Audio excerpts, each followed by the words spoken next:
They say you don't know you are living in the end times until they are already over. Day 44 of the outbreak. I still believed we had a chance. That is funny now, looking back. 44 days of watching the world crumble. And I genuinely thought my family would be the exception. We had a plan, see?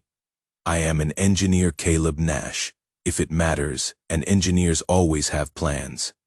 Our bunker was textbook, reinforced walls I had poured myself during 3 weekends of back-breaking work, mixing concrete until my shoulders screamed.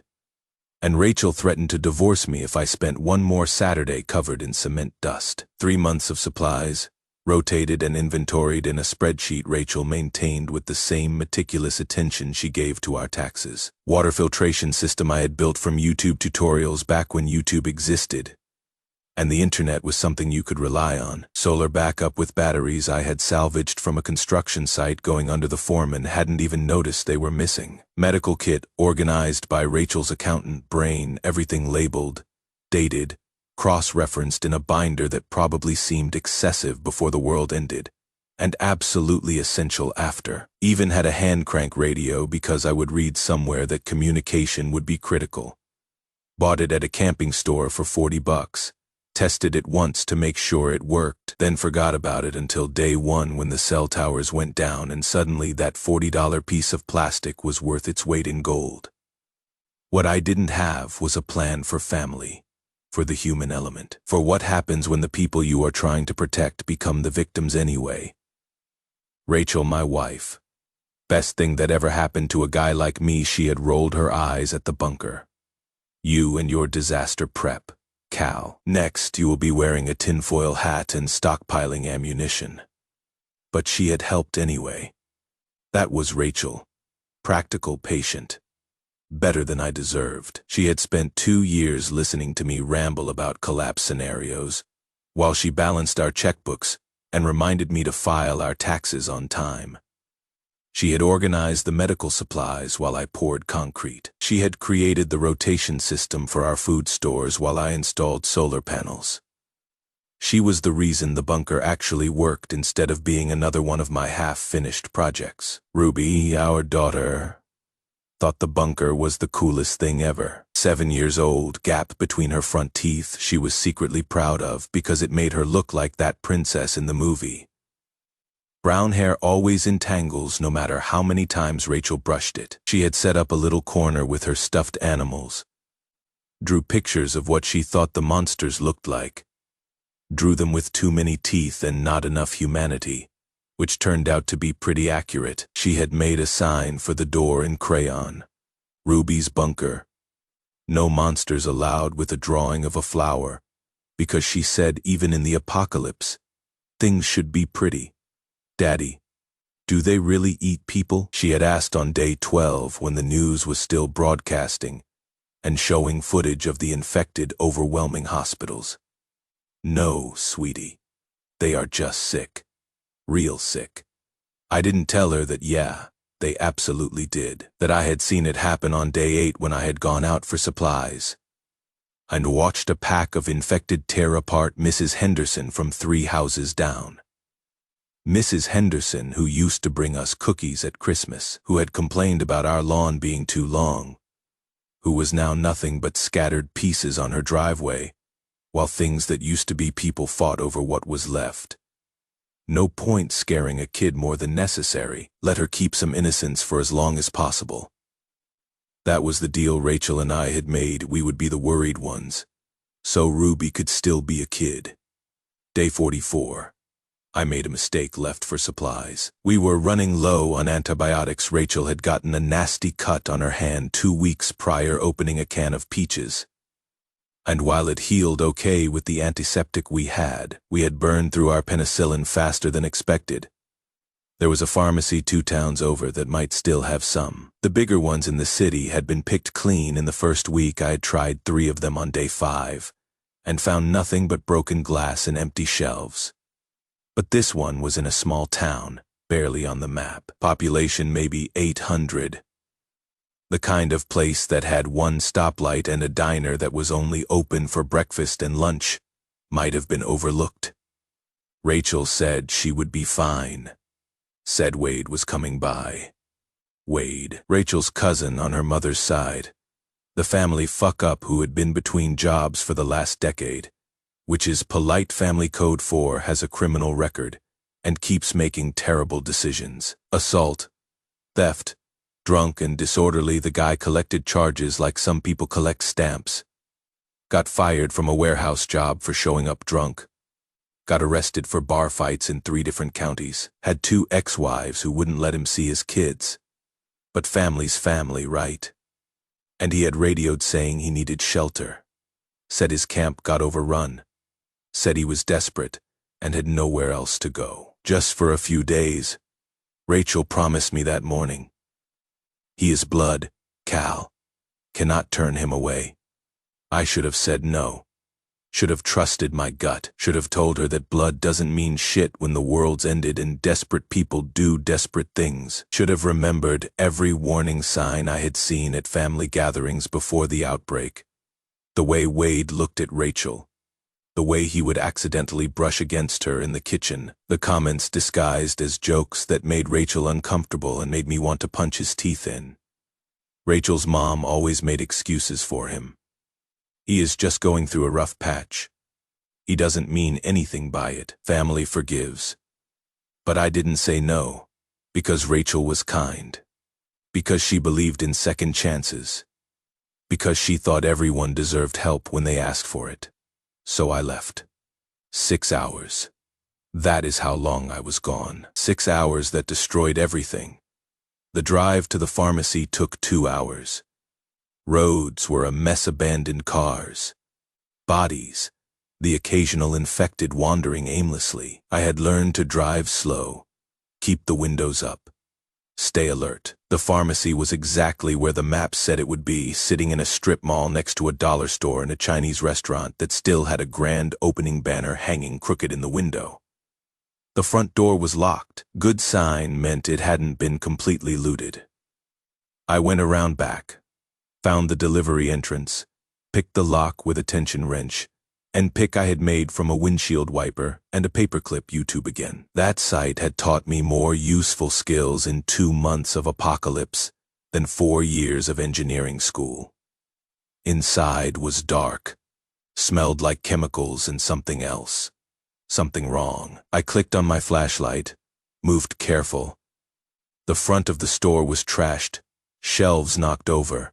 Register broken open, blood on the floor. But the pharmacy counter was intact, and behind it, locked in a cage, were the medications. Found amoxicillin, cephalexin, azithromycin. Enough antibiotics to last us 6 months, if we were careful. Also grabbed pain medication, antiseptics, bandages. Filled my pack until it was heavy enough to make my shoulders ache. I was almost out when I heard it. Radio chatter. Faint but clear. Supply run tomorrow. Boss wants everything from the pharmacy. I froze. Listened. Tell Wade we will need more men. Place might be defended. Wade. My blood went cold. My hands clenched around the pack straps. But I couldn't think about that. Had to get back to Rachel, to Ruby. Had to the transmission cut out. Static. Then nothing. I ran back to the truck, drove faster than I should have. Heart pounding. That engineer's brain that is always calculating, telling me something was wrong. Something was very wrong. Get home, get home, get home. I pulled up to the house around sunset. The kind of orange light that makes everything look peaceful, even when it is not. Like the world's on fire, but in a pretty way. Wade's Jeep was pulling away. I caught just the tail end of it disappearing around the corner. Rust-colored thing with a rebel flag sticker on the back, and a dent in the passenger door from when he would hit a mailbox drunk 3 years ago. He didn't stop, didn't wave, just hauled ass like something was chasing him. Something twisted in my gut. That engineer's brain that is always calculating, always looking for structural weaknesses, was screaming at me that something was wrong. I grabbed my rifle, a Remington 700 I had bought 3 years ago when Rachel was pregnant. and I got paranoid about home protection and the supply bag moved to the door. It was open, not unlocked, open, like someone had left in a hurry and couldn't be bothered to close it properly. Rachel. No answer. The house was too quiet. You know that kind of quiet, right? The kind that makes your ears ring, the kind where you can hear your own heartbeat and it is too loud and too fast. The kind that means something's wrong but your brain hasn't caught up yet. Still trying to find the rational explanation. Maybe she is in the bunker. Maybe she didn't hear me. Maybe everything's fine and I am just paranoid. Because the world's ended and paranoia keeps you alive. I descended into the bunker, calling her name, trying to keep my voice calm. Because maybe Ruby was asleep. Maybe Rachel was napping. Maybe everything was Rachel was on the floor. I am not going to describe what I saw, what she looked like, how her clothes were torn, the vacant look in her eyes, the bruises already forming on her wrists, her thighs. Some things you don't put into words because words make them real. And I spent the next 2 years trying very hard to convince myself it wasn't real, that I had imagined it, that the world had ended. But at least my wife was okay. But she wasn't okay, Rachel. Rachel, honey, talk to me, please. Say something. She didn't. Just stared at the ceiling, tears running down the sides of her face into her hair, soaking into the pillowcase I had bought at Target 3 years ago during a white sale. Funny the details you remember. Funny what the brain holds on to when everything else is falling apart. That is when I heard the whimpering from the closet. Ruby, curled up between the winter coats we had hung there in case we needed them. Hands over her ears, rocking back and forth. Her rabbit, the stuffed one Rachel had given her for her 6th birthday. The one she had named Mr. Carrots because that is what 6-year-olds name things, clutched so tight her knuckles were white. Ruby, baby. It is okay. It is Daddy. She looked up at me, 7 years old. Brown eyes wet with tears. Rachel's eyes. God, she looked so much like Rachel. I hid really good, Daddy. Like you taught me. I put my hands over my ears and I hid and I didn't come out. And that broke me, because I had taught her, had drilled into her head during our emergency protocols. If something bad happens, you hide. You stay quiet. You don't come out until I call your name 3 times. And she had done exactly that. My perfect little girl had followed the rules while her mother was being destroyed 20 feet away. You did, sweetheart. You did perfect. You are such a brave girl. Is Mommy okay? She was crying. I heard her crying, but I stayed hidden like you said. I looked back at Rachel, at the emptiness in her eyes, at the way she was staring at nothing. Like her soul had left and forgot to take her body with it. Yeah, baby. Mommy's okay. She is just tired. Really, really tired. Come here. I pulled her out of the closet. Held her. She was shaking. I was shaking. And Rachel just laid there. Didn't move, didn't speak. Just existed in a way that made me wish she didn't. The next 36 hours are a blur. I remember helping Rachel to the bed in the bunker's bedroom. Remember her not eating. I tried soup, crackers, water, everything. Nothing. She just turned her head away like food was an insult. Not speaking, just staring at nothing while Ruby asked questions I couldn't answer because answering them meant explaining things a 7-year-old should never have to understand. Why is Mommy sad? She is just tired. Ruby, really tired. When will she feel better? Soon, baby, real soon. I said that because what else could I say? Your mother was raped by her cousin while you hid in the closet. And now she is broken in a way I don't know how to fix. That the world already ended, but it just got around to ending for us specifically. That I failed at the one job that mattered, protecting my family. I tried to get Rachel to talk, Saturday beside her, held her hand, whispered that it was okay, that she was safe now, that I was here, and I would protect her, and nothing would ever hurt her again. She pulled her hand away, rolled over, faced the wall. I tried to get her to eat, made her favorite soup tomato, from the cans she had organized by expiration date, put it on a tray with crackers arranged the way she liked. She didn't touch it. I tried to get her to look at Ruby, brought our daughter in, had Ruby show her the new drawing she had made, a picture of the three of us holding hands under a rainbow. Rachel closed her eyes. Day 47. I woke up to Ruby screaming. That sound, I still hear it sometimes when I close my eyes. The pitch of it, the terror, the confusion. The way it echoed in the bunker's concrete walls and seemed to go on forever, bouncing back at me, accusing me. Rachel had hanged herself, used a belt from my closet, my work belt. The leather one I had had for 10 years. The one with my initials stamped on the back that Rachel had given me for our 5th anniversary. Did it in the bathroom so Ruby wouldn't walk in on her body swinging in the bedroom. But Ruby had anyway.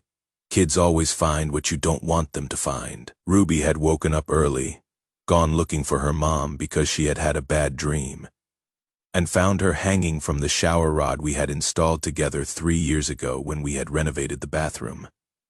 I ran, cut her down, tried CPR even though I knew. Even though her skin was cold and her lips were blue and her eyes were open but not seeing anything. Just staring at the ceiling the way she had been staring for 2 days. Even though the note on the sink written on the back of one of Ruby's drawings, because that is all the paper we had said. I am sorry. I love you both so much. But I cannot be this person. I cannot let Ruby see me like this. Take care of her. Please, Cal. I am so sorry. Tell her I love her. Tell her every day. This isn't her fault.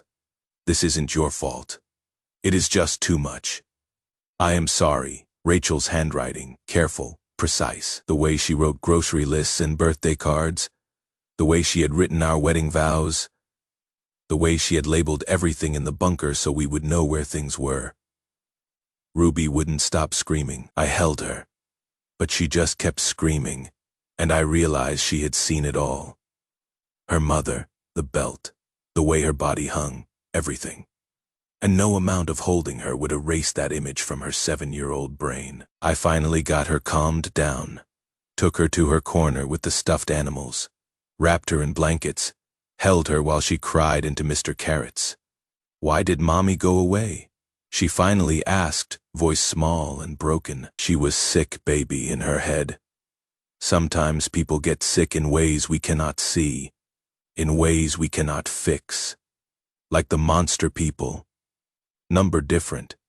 The monster people are sick in their bodies. Mommy was sick in her heart. She was too sad. And when people get too sad sometimes, they go away to heaven. Yeah, to heaven. Can we visit her? Not for a long time.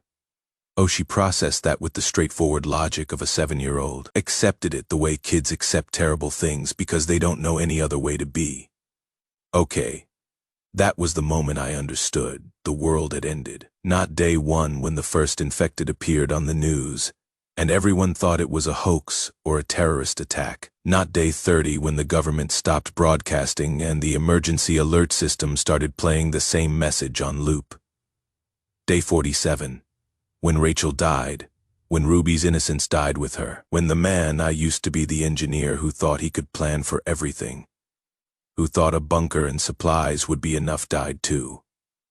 I buried Rachel in the backyard under the oak tree, the same tree where we had hung Ruby's swing 3 years ago, where Rachel used to push her while singing off-key to whatever pop song was stuck in her head. Rachel had loved that tree, said it reminded her of her grandmother's house, where she had spent summers as a kid. Ruby stood beside me in her purple jacket, the one Rachel had bought her last Christmas. Back when Christmas still meant something and not just another day to survive. She didn't cry during the burial, just held Mr. Carrots and watched me shovel dirt into the hole I had spent 4 hours digging. The ground was hard. November was settling in, and the first freeze had already happened. But I dug anyway. Dug until my hands bled and my shoulders screamed and I couldn't think about anything except the next shovelful, Daddy. Where is Mommy going? Heaven, baby? To be with Grandma and Grandpa. Rachel's parents had died on day 3. Heart attacks, both of them, within hours of each other. Maybe from stress, maybe from seeing what was happening on the news, maybe from knowing what was coming. Can we visit her? Not for a long time. How long? Until we die too. Then we will see her again. Oh, okay. She processed that, accepted it. Went back to humming some song Rachel used to sing to her at bedtime. I took Rachel's wedding ring before I buried her, slipped it off her cold finger. The finger I had slipped it onto 12 years ago in a church full of people who were probably all dead now, and put it on a chain around my neck. Could still feel it there, warm against my chest, like she was still alive, still with me, still the person who would make me coffee in the morning and roll her eyes when I forgot to put the toilet seat down. Later that night, after Ruby finally fell asleep, it took hours, and I had to lie beside her and tell her stories about Mommy until her breathing evened out. I sat up and thought about Wade, thought about his Jeep driving away, thought about Rachel's torn clothes, thought about the smell in the bunker when I would come home, his cologne, cheap and overwhelming. The kind that smelled like he was trying to cover up the fact that he hadn't showered. Thought about how he had always looked at her, even before the world ended, even at family gatherings when I was standing right there, trying to make small talk with Rachel's aunt, while Wade's eyes tracked my wife across the room like a predator, watching prey. Thought about Thanksgiving 3 years ago when he had cornered Rachel in the kitchen and made some comment about how lucky I was, how he would treat her right if he had the chance. She had laughed it off, told me later, said he was just drunk and stupid, said to ignore it.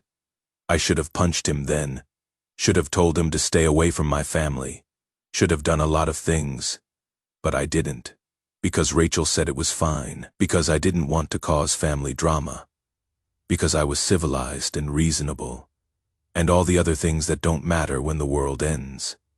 And I made a decision.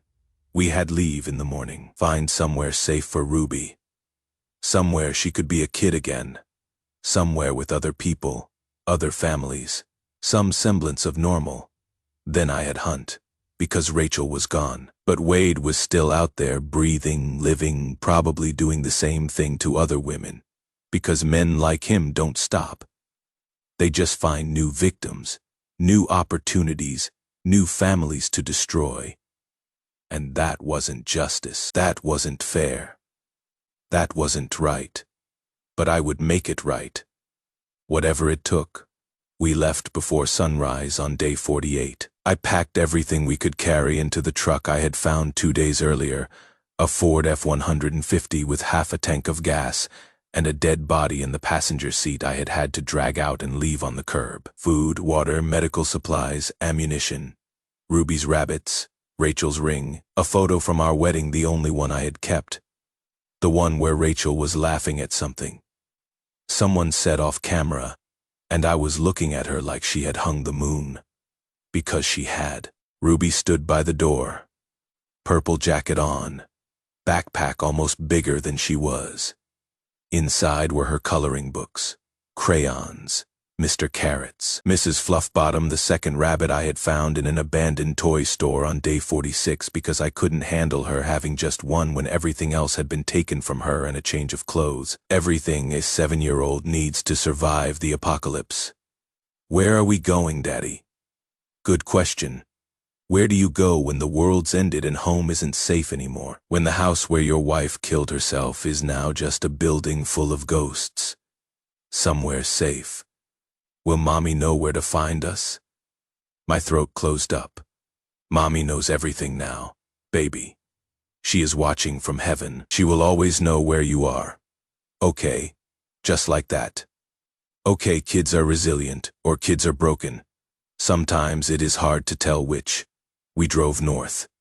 No particular reason, just away from where we had been, away from the house, away from Rachel's grave. away from the memories. The roads were a graveyard. Abandoned cars rusting in place, some with doors open like their owners just stepped out for a moment and would be right back. Bodies. So many bodies.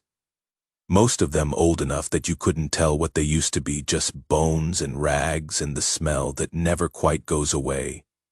Like meat left out in the sun for too long. The occasional infected stumbling between vehicles, but slow enough to avoid if you were careful and didn't make noise.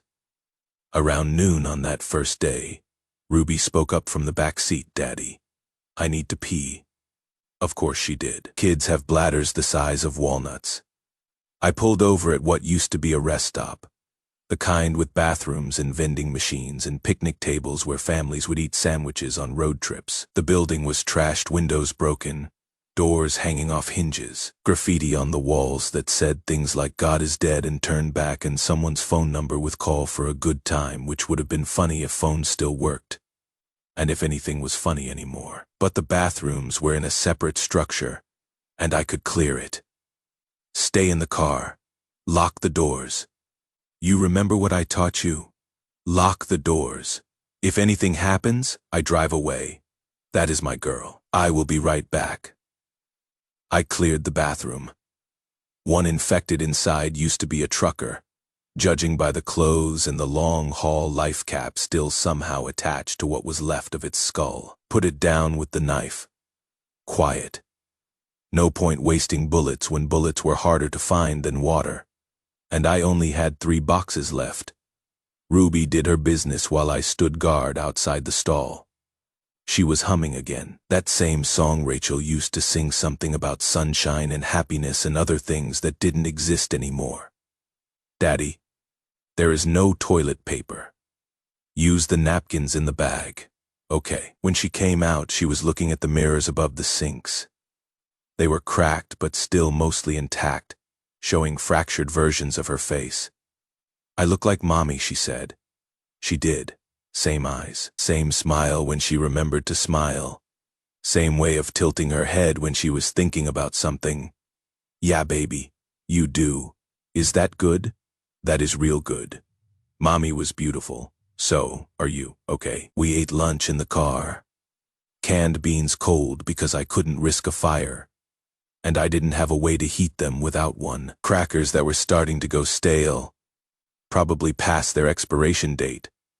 But we couldn't afford to be picky anymore. Warm water from plastic bottles I had been refilling at every stream we passed, hoping the filtration tablets I had added would be enough to keep us from getting sick. Ruby complained that the beans were cold and the crackers were gross. "We cannot heat them up right now." "Why not?" "Because fire makes smoke and smoke attracts attention from the monster people." "Yeah, from them." "Oh, okay." She ate them cold anyway. Didn't complain again. That is how it went for the first week. Ruby asking questions, me giving half answers that were true enough, not to be lies but vague enough, not to scare her more than she already was. Both of us pretending this was normal, pretending that eating cold beans in an abandoned rest stop was just another family road trip, like the one we had taken to Yellowstone 2 years ago when things were good and the world made sense. But at night, when she thought I was asleep, I'd hear her crying, quiet little sobs into Mr. Carrot's fur, and I would pretend I didn't hear, because what could I say that would make it better? What words would erase the image of her mother hanging in the bathroom? What explanation would make sense of why Mommy was gone and we were alone, and the world was full of monsters? Nothing. That is what. So I let her cry, and I planned. Monitored the radio frequencies, listened for any mention of Wade, of raiders, of a group operating near Cascade Falls. And on day 50, I heard it. Supply run tomorrow. Wade. Once I turned up the volume, held my breath. North Pharmacy, the one past Riverside. I knew that town population 3,000 before. Population 0 now, says to be ready by dawn.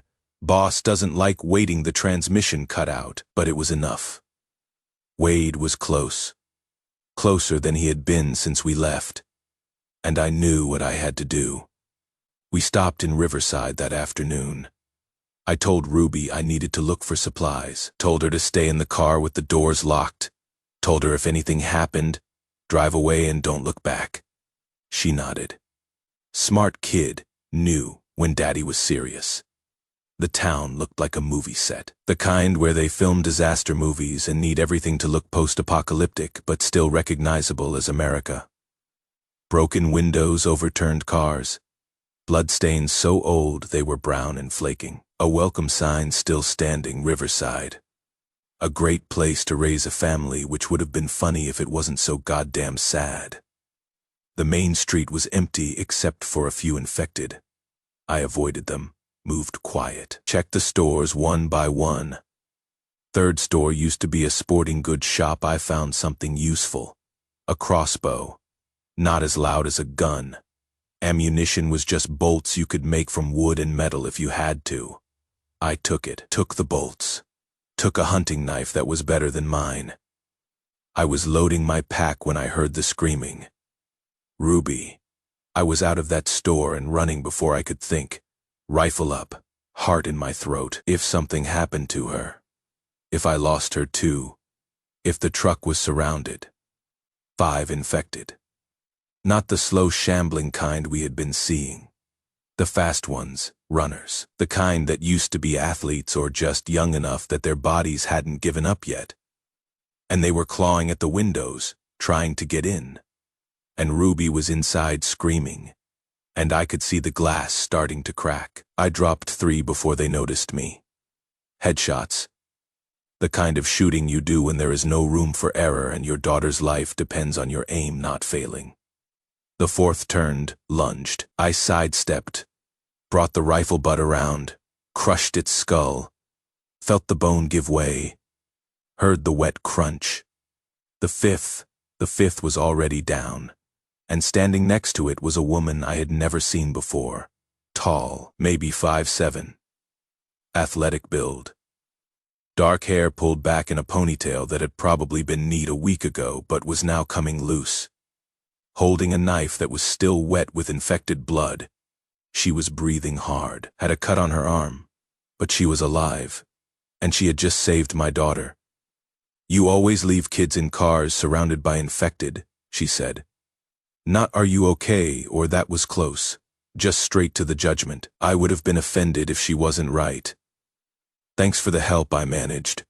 Ruby unlocked the door, Daddy. I pulled her out, checked her over frantically. No bites, no scratches. Just scared. Thank God, thank God, thank God, thank God, thank God. I am okay, she said, voice shaking. The lady helped. She killed the monster and then it fell down and then you came. I looked at the woman, really looked at her, late 20s, maybe early 30s, cargo pants, hiking boots, tactical vest over a faded t-shirt.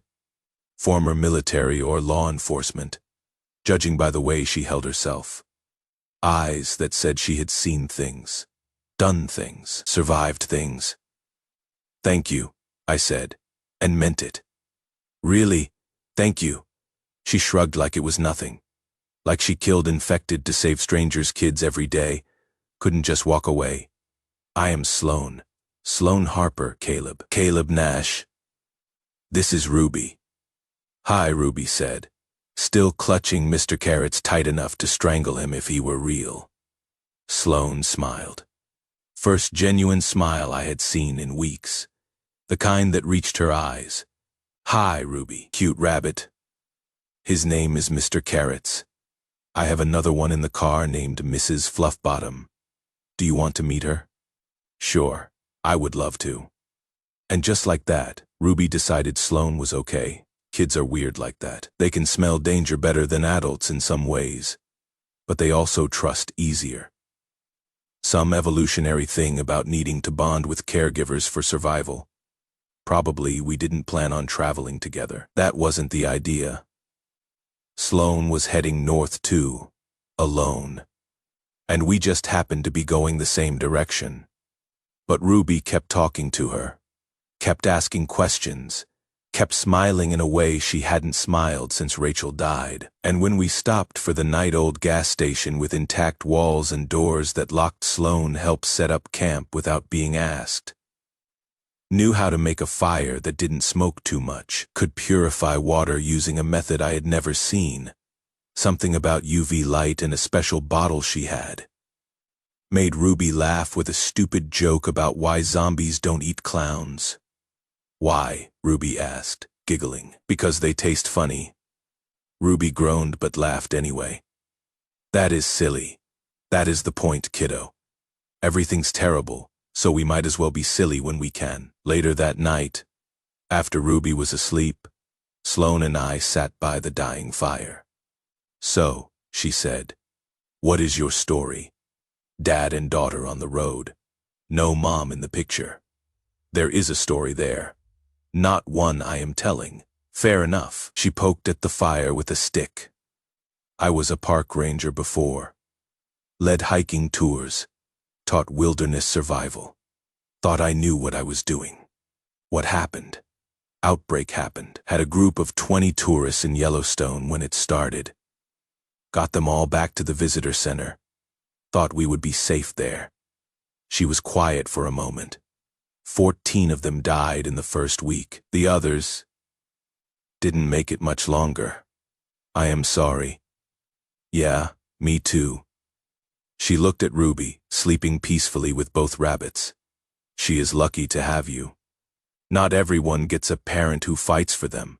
I am not fighting for her. I am just keeping her alive until I figure out what comes next. That is what fighting looks like now. We sat in silence for a while. The fire crackled. Somewhere in the distance, an infected moaned, normal apocalypse sounds. You can travel with us, I said, if you want safety in numbers. Yeah. But you pull your weight, and you protect her. That is the deal. And that is how Sloan became part of our group. Simple as that. No grand speeches. No ceremony. Just two broken people and a kid trying to survive in a world that wanted them dead. The next morning, we were packing up when we heard it. Music, not infected sounds, not wind, actual music. Van Halen. Jump.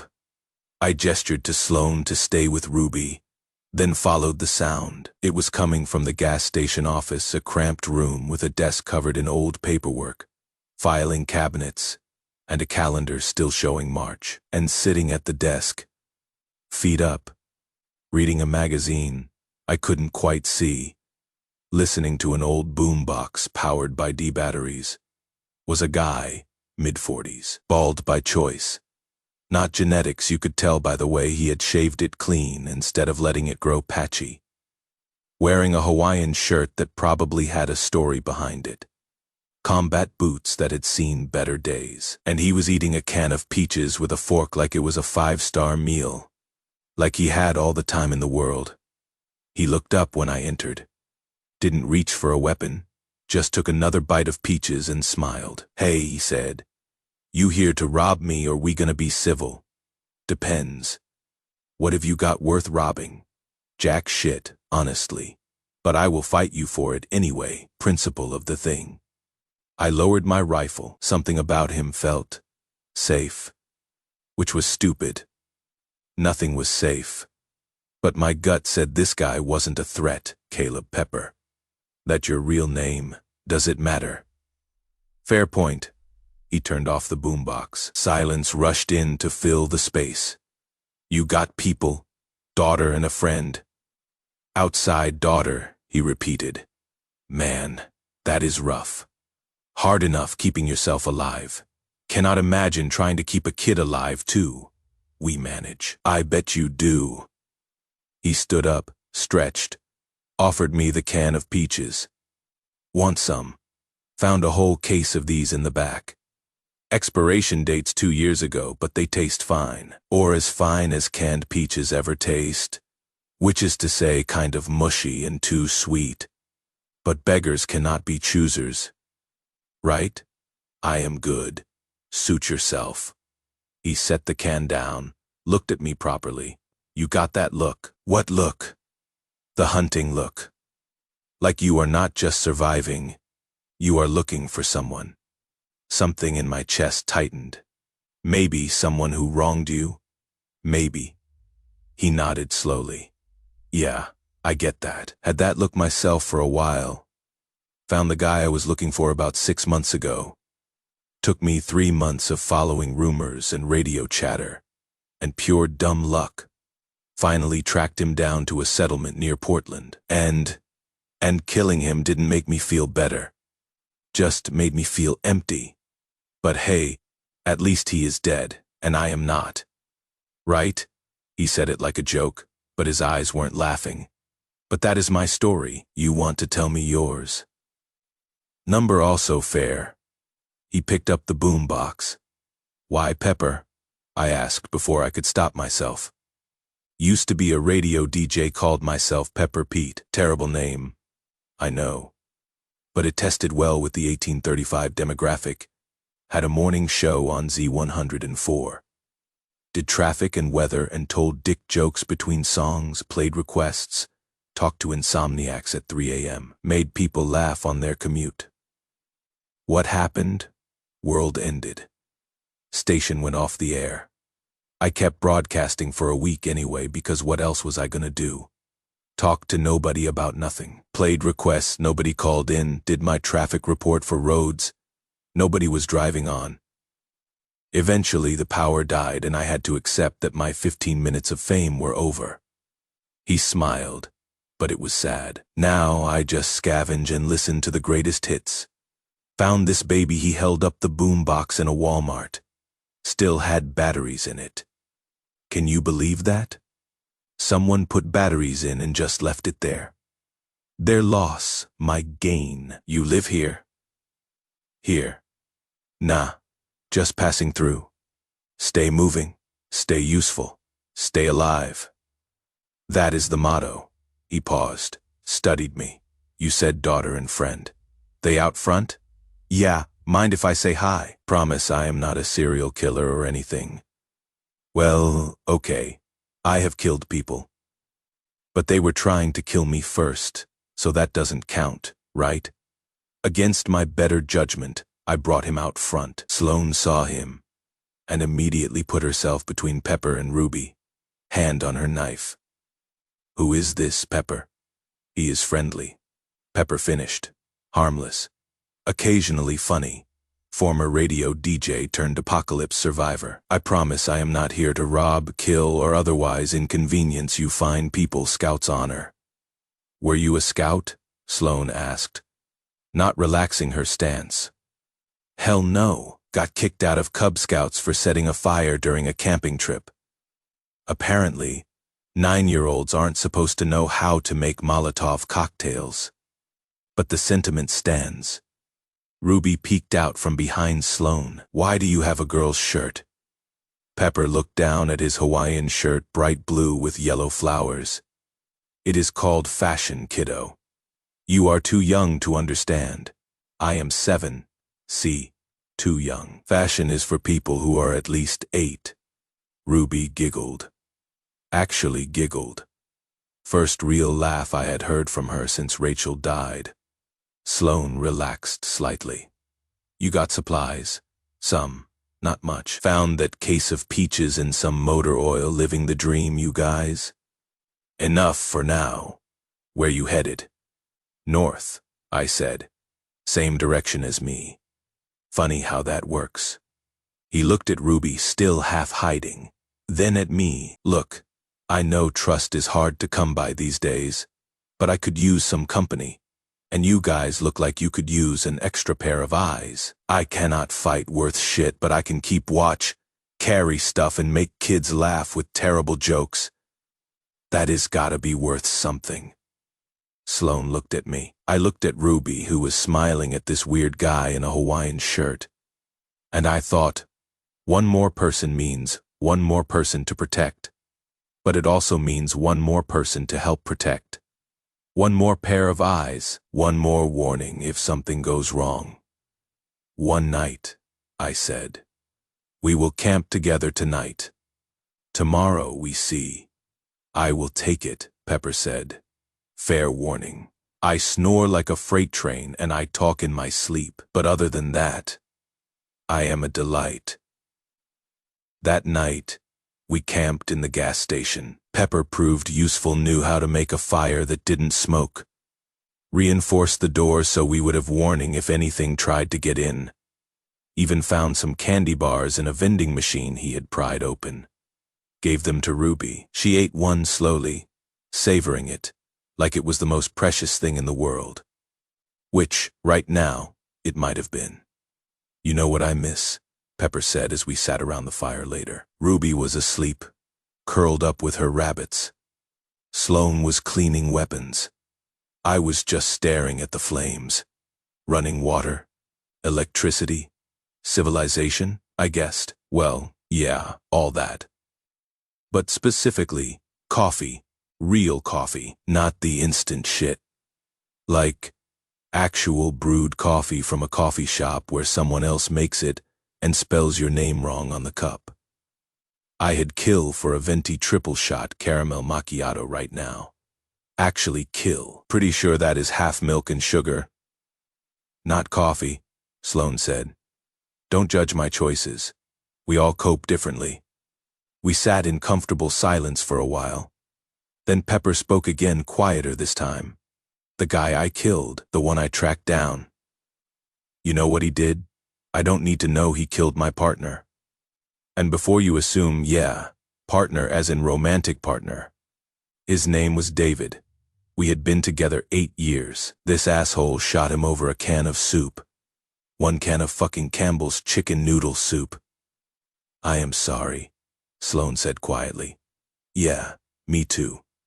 Pepper poked the fire. Took me 3 months to find him. When I did, I put a gun to his head and pulled the trigger. Thought it would feel good. Thought I would feel justice or closure or something. You know what I felt? What? Empty. David was still dead. World was still ended. I was still alone. The only difference was now I was alone and a murderer. Not sure that is better. He looked at me. I am telling you this because you have got that look, that I am going to find someone and kill them.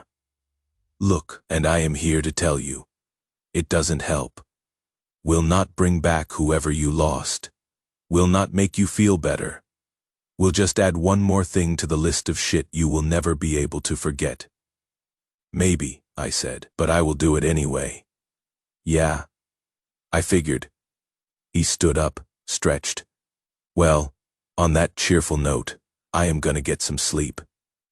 Thanks for letting me tag along, even if it is just for tonight. Pepper, I said before he could walk away. You can stay if you want. With us? Yeah, Ruby likes you. That is rare. So you can stay. He smiled. Thanks, man. I promise I will pull my weight. And I will protect the kid with everything I have got. Good. Because if anything happens to her, I know. You will kill me. Got it. After he left, Sloane moved closer to the fire. You sure about this? Number. But he is right about one thing. We need extra eyes, extra help. And Ruby smiled today. That is worth the risk. Fair enough. She was quiet for a moment. The guy you are looking for, the one you want to kill, is it related to why Ruby's mom isn't here? I didn't answer. Didn't need to. The silence said enough. Okay, Sloane said. Just be careful. Revenge has a way of eating people alive, turning them into something they are not. Maybe I am already something I am not. Maybe the world ended and the person I used to be died with it. Maybe. But that doesn't mean you cannot be someone new. Someone better. We will see. We sat there until the fire died down to embers. Until the night got cold and we had to go inside. Until tomorrow came whether we wanted it to or not. And as I lay there, listening to Ruby's breathing and Pepper's snoring and Sloane's quiet movements as she took first watch, I thought about Wade, about Rachel, about revenge and justice, And whether there was even a difference anymore, I would find out soon enough. The next morning, we set out together. 4 people now, me, Ruby, Sloane, and Pepper. A makeshift family built from survivors in tragedy and the desperate need to not be alone. We traveled for 2 weeks like that. Slow progress, had to stop every few hours for Ruby to rest, had to scavenge for food and water, had to avoid infected and other survivors who might not be friendly. But we made it work. Pepper kept Ruby entertained with stories about his radio days, made her laugh with impressions of callers and celebrities, taught her to play simple games with rocks and sticks. Sloane taught her survival skills, how to identify edible plants, how to purify water, how to move quietly, how to hide. And I kept us moving, kept us safe, kept one ear on the radio, listening for any mention of Wade or his crew. On day 62, we found the cabin Sloane had mentioned. Hidden in the woods, solar panels still working. Well, water clean and cold. 2 bedrooms, a living area with a wood stove, even a small pantry with some canned goods the previous owners had left behind. This is perfect, Pepper said, checking out the kitchen. Running water. Well, hand-pumped water, but still. And holy shit, coffee. Real coffee, whoever owned this place. I love them. Ruby was exploring the bedrooms. Daddy, can I have this one? It has a window where I can see the trees. Sure, baby. She started unpacking immediately. Set up her rabbits on the bed. Arranged her crayons and coloring books. For the first time in weeks, she looked relaxed. Like a kid again, Sloane pulled me aside. We should stay here, at least for a while. Rest. Recuperate. Winter's coming. Roads will get bad. This place is defensible, has resources. Makes sense to wait it out. She was right. I knew she was right, but staying meant delaying, meant not hunting Wade, meant letting him breathe for another few months. On the other hand, Ruby was safe here, happy even, and that mattered more than revenge. Had to matter more. Okay, I said. We stay. For now, we settled into a routine over the next few weeks. Days were for survival hunting, gathering firewood, maintaining the cabin, checking the perimeter. Pepper proved his worth fixing things, rigged up a water heater using the solar panels and some ingenuity I didn't fully understand. Built a better fence around the property, even fashioned a swing for Ruby out of rope and an old tire he found in a shed. Ruby loved it. Would swing for hours, humming to herself holding Mr. Carrots, while Mrs. Fluffbottom waited on the ground below. Higher, Daddy, push me higher. Any higher and you will fly away. Good, I want to fly. I want to fly to heaven and see Mommy. My chest tightened. You cannot do that yet, baby. Mommy wants you to stay here, with me, where you are safe. How do you know? Because I know. Because she told me before she went away. She said, Cal, you take care of our Ruby. Keep her safe. Keep her happy. And that is what I am doing. Oh, okay. She seemed satisfied with that. Went back to swinging. Sloane was good with Ruby too. Taught her things. Practical things like how to start a fire without matches. How to tell which mushrooms were safe and which would kill you. How to read the weather by looking at the clouds. But also soft things. Brushed her hair at night. Read to her from books we found in the cabin. Tucked her in and sang songs Rachel used to sing. You are good with her, I told Sloane one night while Ruby was asleep. She is easy to be good with. Smart kid, brave kid. She is Rachel's kid. Got her mother's brain. She has got your stubbornness too. God help her. We sat in comfortable silence. The woods were dark but peaceful. No infected nearby. No immediate threats. The cabin was warm. Ruby was safe. For the first time in months, Things almost felt normal. But normal didn't last. It never does. Day 68. Ruby woke up with a fever. Not high at first, just warm to the touch, flushed cheeks, but within hours it spiked to 104. "My throat hurts," she said, voice small and scared. "And I am cold, but I am hot." "I know, baby. We will fix it, I promise." We had antibiotics, the ones I had gotten from the pharmacy on day 44, but not many. I gave her the dosage, made her drink water even though she said it hurt to swallow, tucked her in with every blanket we had. She fell asleep holding both rabbits. I stood outside the cabin staring at nothing. Sloane found me there. "She is going to be fine. Just a cold. Kids get them. In the old world, yeah, now a cold can kill you just as easy as infected. Not on our watch. We have got medicine. We have got supplies. She will be okay." But I had thought Rachel would be okay too. Thought we would be safe in our bunker. Thought plans and preparation would be enough. And I had been wrong. Pepper appeared with a mug of tea, some herbal thing he had made from plants Sloane identified. "Kid's tough. She will bounce back. Just needs rest and fluids and time. And if she doesn't, then we deal with it. But worrying about maybes doesn't help. Focus on what you can control." He was right. They were both right. But that didn't stop me from checking on Ruby every hour. Didn't stop me from listening to her breathing. Didn't stop the fear that was like ice in my veins. She got worse that night. Fever higher, started talking to people who weren't there.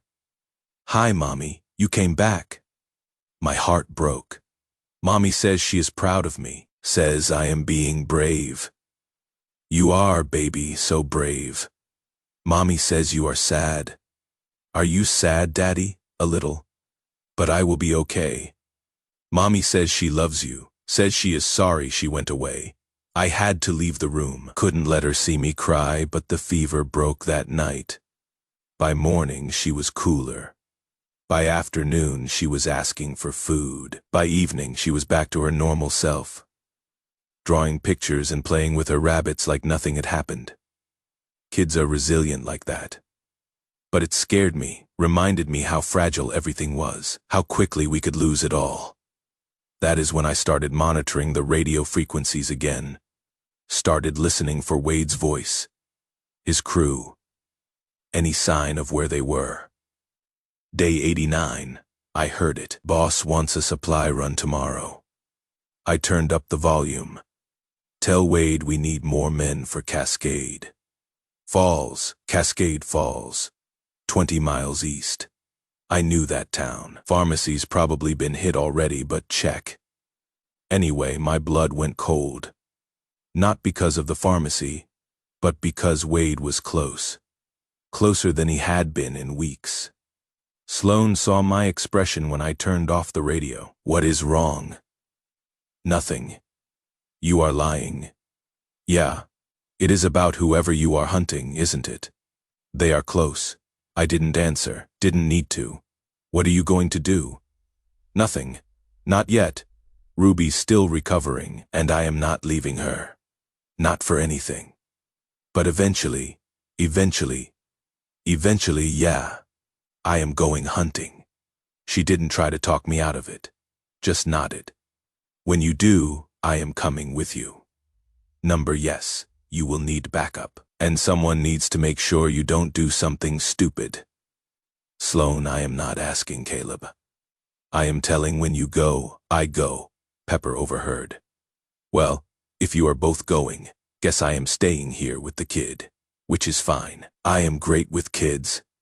We will have a grand old time making friendship bracelets and singing campfire songs. You can and will. Look, man, I get it. You have got something you need to do. Some asshole you need to find, so do it. But don't leave Ruby alone. Leave her with someone who will protect her." That is me. I looked at him. At this weird guy in a Hawaiian shirt who had wandered into our lives and somehow become family. "You would do that?" Already said I would. I promised to protect her. That includes protecting her from being alone. I didn't know what to say, so I just nodded, but I didn't plan on leaving yet. Not until I had to. Not until day 91, Ruby's fever came back. Worse this time, 104 became 105. She was shaking so hard the bed rattled. Daddy, I am cold. I am so cold. We wrapped her in blankets, gave her medicine. Nothing helped. Sloan checked her over. She needs antibiotics. Real ones, new ones. We are out.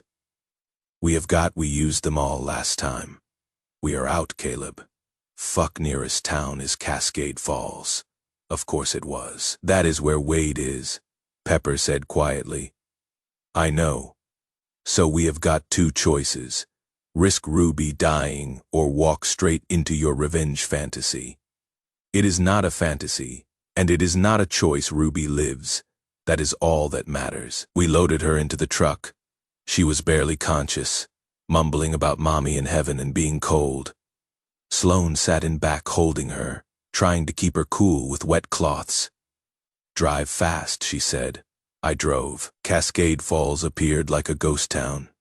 Empty streets, broken windows. But there were people. I could see movement, smoke from fires, life, or what passed for it. Where is the pharmacy? I asked. Main Street, 3 blocks east. We tried 3 pharmacies. All looted or burned.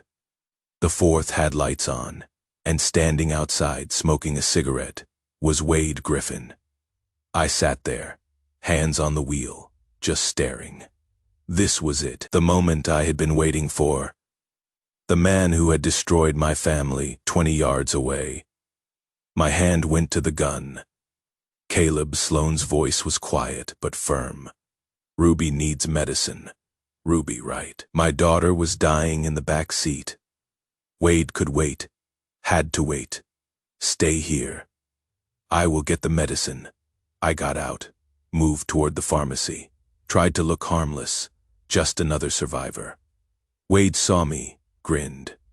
Well, fresh meat. You lost, friend. Just need medicine.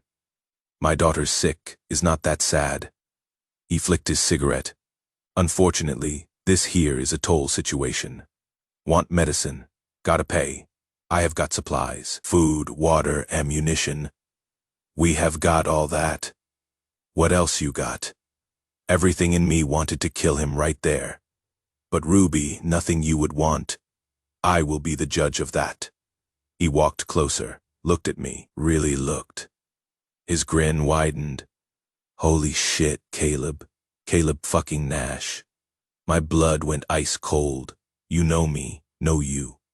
Cousin, we are family. Well, you married my cousin before she. He made a hanging gesture. Thought it was hilarious. Every muscle in my body screamed to kill him. But Ruby, the medicine, I forced out. Please. Oh, we have got medicine. Question is, what is it worth to you? He looked past me at the truck, at Sloan, at Ruby dying in the back seat.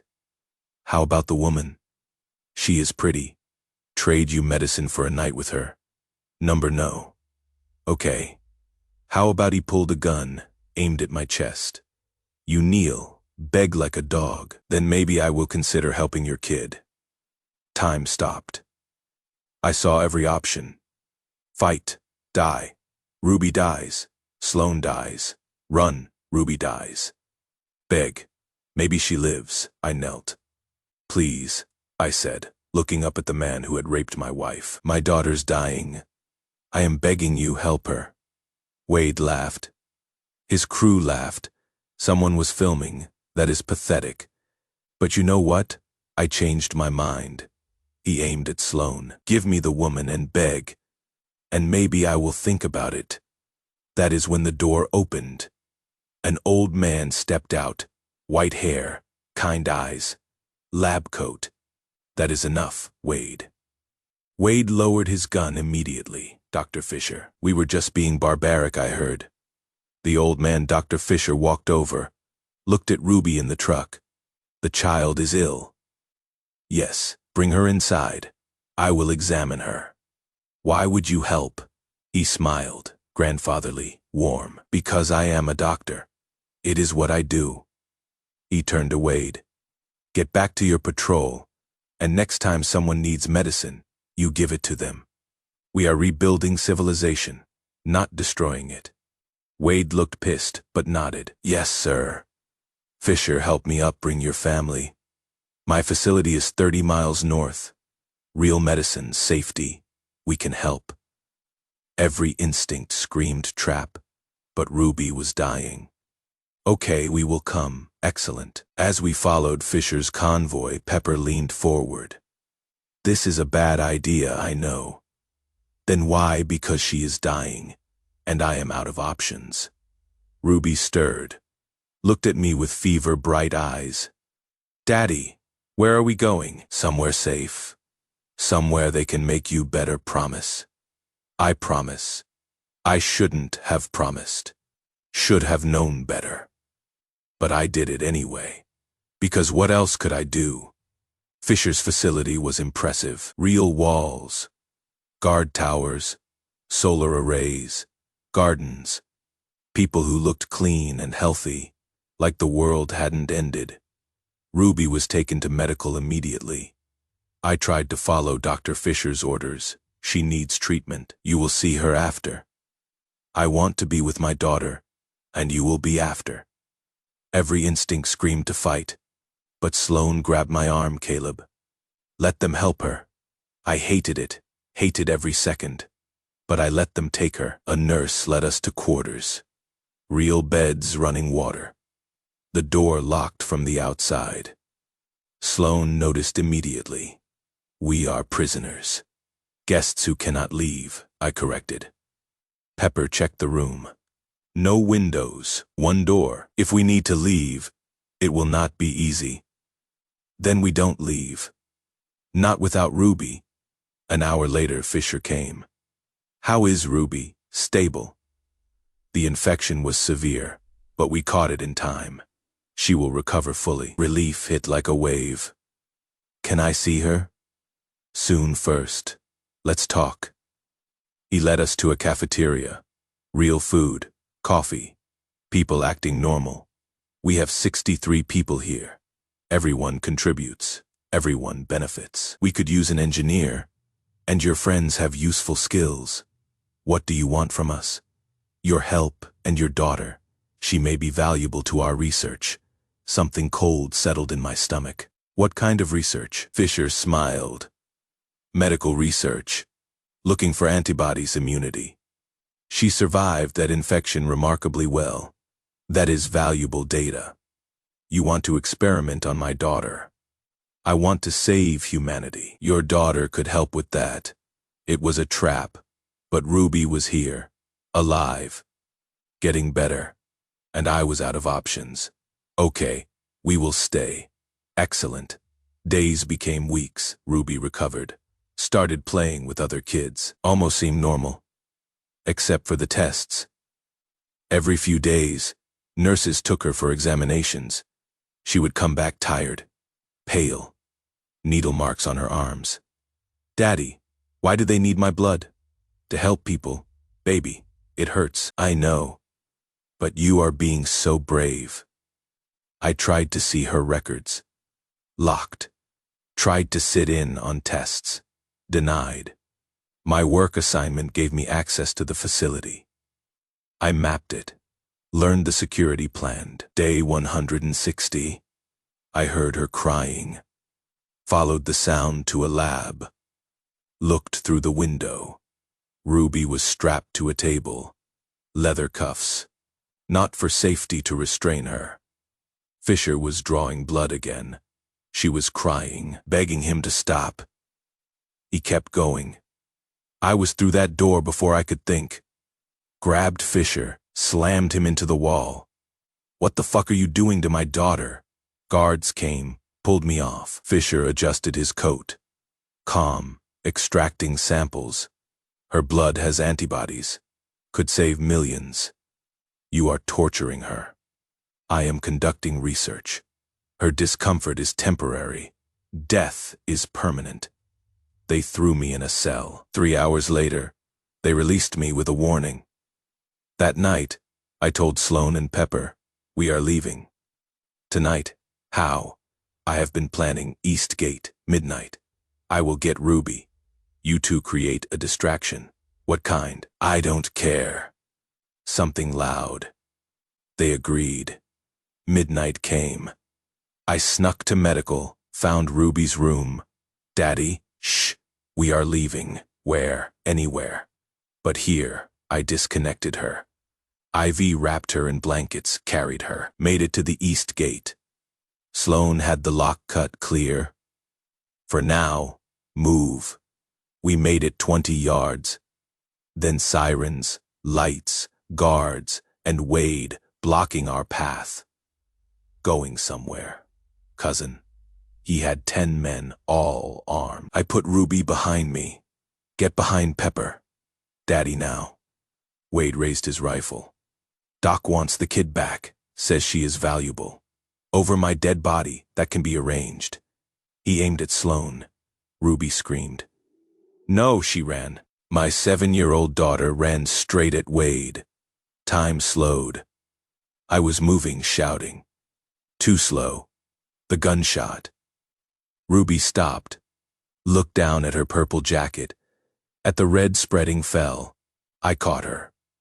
Ruby, Ruby, baby. Look at me. Her eyes found mine. It is okay, Daddy. I am not scared. No, no, no. I will see Mommy now. Her eyes closed. Her breath stopped. My daughter died. Someone was screaming. It was me. Guards dragged me away, threw me in a cell, left me with grief and rage and nothing else. And in that darkness, the last good part of Caleb Nash died. What remained was something else entirely, something that understood only one truth. Everyone would pay. They kept me in that cell for 6 hours. 6 hours alone with Ruby's blood still wet on my hands. I had tried to wipe it off on my jeans, but it had soaked through the fabric, staining my palms a dark rust color that looked black in the dim light, under my fingernails, in the lines of my palms, in the creases of my knuckles, like she was still there, still bleeding out while I held her, and told her she would be okay when we both knew she wouldn't. The cell was concrete, 8 feet by 8 feet. I measured it by pacing 14 steps wall to wall if I took small steps, 10 if I took big ones.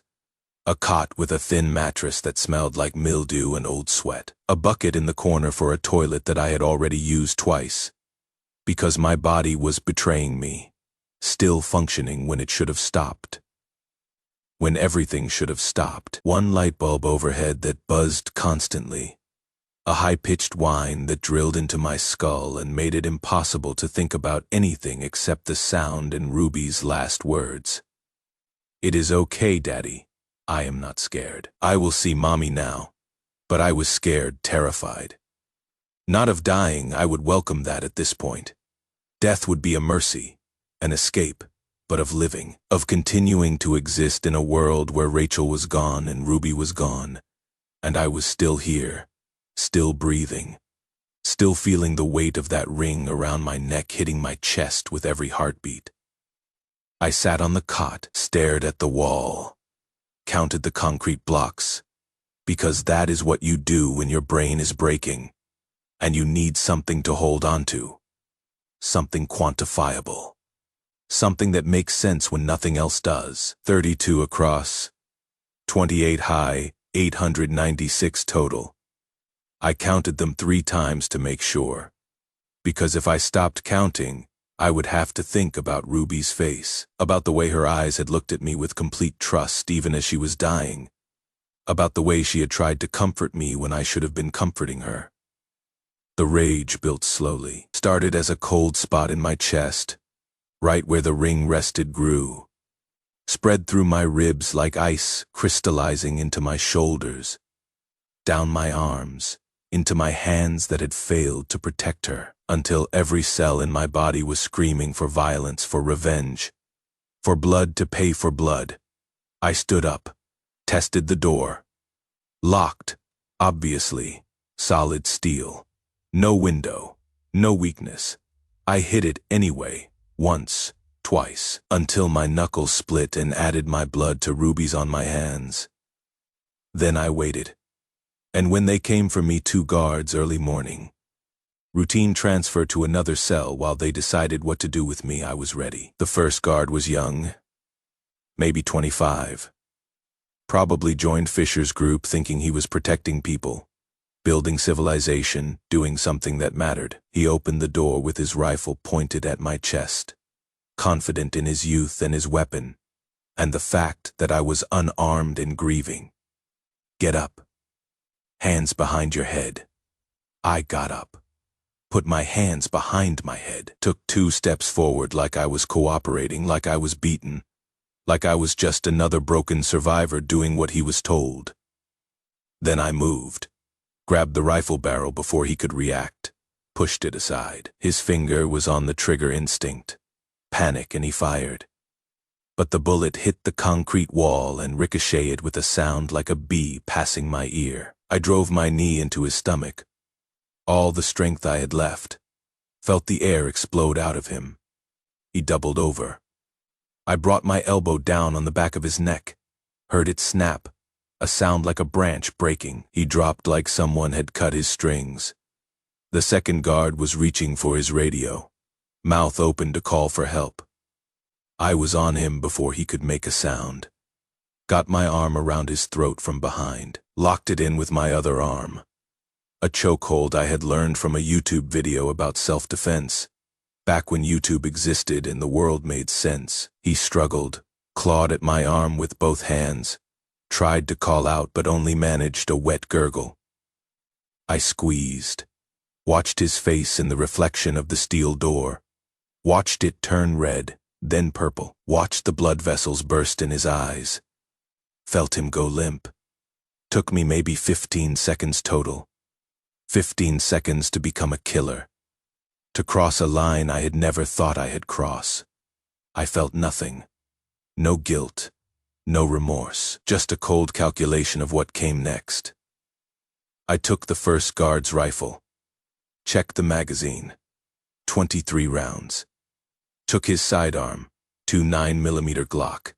15 in the magazine, 1 in the chamber. Took his radio, his keys, his knife. Checked the second guard, another Glock. More ammunition. A flashlight that still worked. Stood there for a moment, looking at the 2 bodies. Young guys, probably had families before the world ended. Probably thought they were the good guys. Following orders, protecting people, didn't matter. They were in my way, and nothing was going to stop me now. Nothing. The facility was quiet. Early morning, maybe 5 a.m. Judging by the quality of light coming through the windows I could see at the end of the hallway. Most people would be sleeping. The night shift would be tired, complacent, good. Made it easier. I moved through the hallways quiet as I could. The engineer in me had spent weeks memorizing the layout. Every corridor, every room, every camera angle, every guard rotation, every weakness in Fisher's perfect system. Wade's quarters were in the East Wing. Officers' section. Private rooms with actual doors that locked, which was a luxury in the apocalypse. Privilege for the guys who kept everyone else in line. I found his door. Room 217. Listened. Heard snoring inside. Deep, rattling snores. The snores of someone who had been drinking, who felt safe, who thought he was untouchable. I picked the lock. Another YouTube skill. Funny how much that website had taught me. How to build a bunker. How to purify water. How to pick locks. How to survive. How to kill. The door opened silent. I had oiled the hinges 2 weeks ago during my maintenance rounds. Planning ahead. Inside was dark except for moonlight through a window. Wade was sprawled on a bed that was bigger than it needed to be. Shirtless, covered in tattoos I hadn't known he had. Reeking of alcohol, 3 empty bottles on the nightstand. He had been celebrating, probably bragging to his crew about shooting my daughter, probably laughing about how I had begged, probably telling them all about Rachel too, about how easy it had been. I stood over him, watched him breathe. This man who had destroyed everything, who had taken Rachel's life as surely as if he had tied the rope himself, who would put a bullet in Ruby's chest while she tried to protect me. Part of me wanted to do it quick, bullet to the head over in an instant. But that was too easy, too clean, too merciful. He had made Rachel suffer for hours before she found the courage to end it. Made Ruby suffer for months with Fisher's needles, made me watch both times. Turnabout was fair play. I pressed the knife to his throat. Just enough pressure to break the skin. A thin line of red, his eyes opened, confused. Still drunk. Then he saw me and tried to sit up, tried to reach for the gun he kept under his pillow. I pressed harder, drew a line of blood across his throat. Not deep enough to kill, just enough to hurt, to scare. "Morning, cousin," I said quietly, almost conversational. His eyes went wide, recognized me, recognized the look in my eyes, the look that said I was past reasoning, past mercy, past everything except the need to watch him die. "Caleb," he tried to say. "Shh." I pressed the knife harder. Don't want to wake the neighbors. Wouldn't want anyone interrupting our quality time together. He froze. Smart enough to know he was fucked. Smart enough to see death in my face. "You know what you did," I said. Voice flat, empty. "You raped my wife. Did you know she killed herself, hung herself in our bathroom 2 days later because she couldn't live with what you did to her? Ruby found her. My 7-year-old daughter found her mother hanging from the shower rod. You did that." Wade's mouth moved, trying to say something. Sorry, probably. Or it was an accident. Or he was drunk. Or any of the other bullshit excuses that pieces of shit use when they finally have to face what they have done. I didn't let him speak. "Then you shot Ruby, my daughter. 7 years old. You know what her last words were." I leaned closer.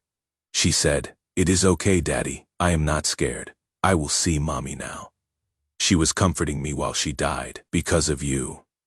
I took the knife away from his throat. He sucked in a breath, started to speak. I grabbed his throat instead, with my hand squeezed.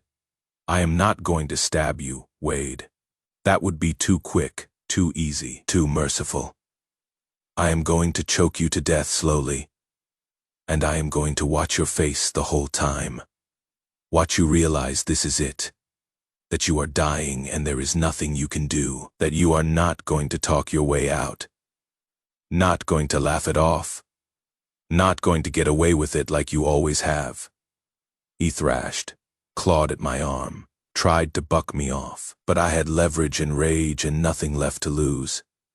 I squeezed harder, watched his face turn red in the moonlight. "Rachel was 36, I said. Voice still flat, still calm.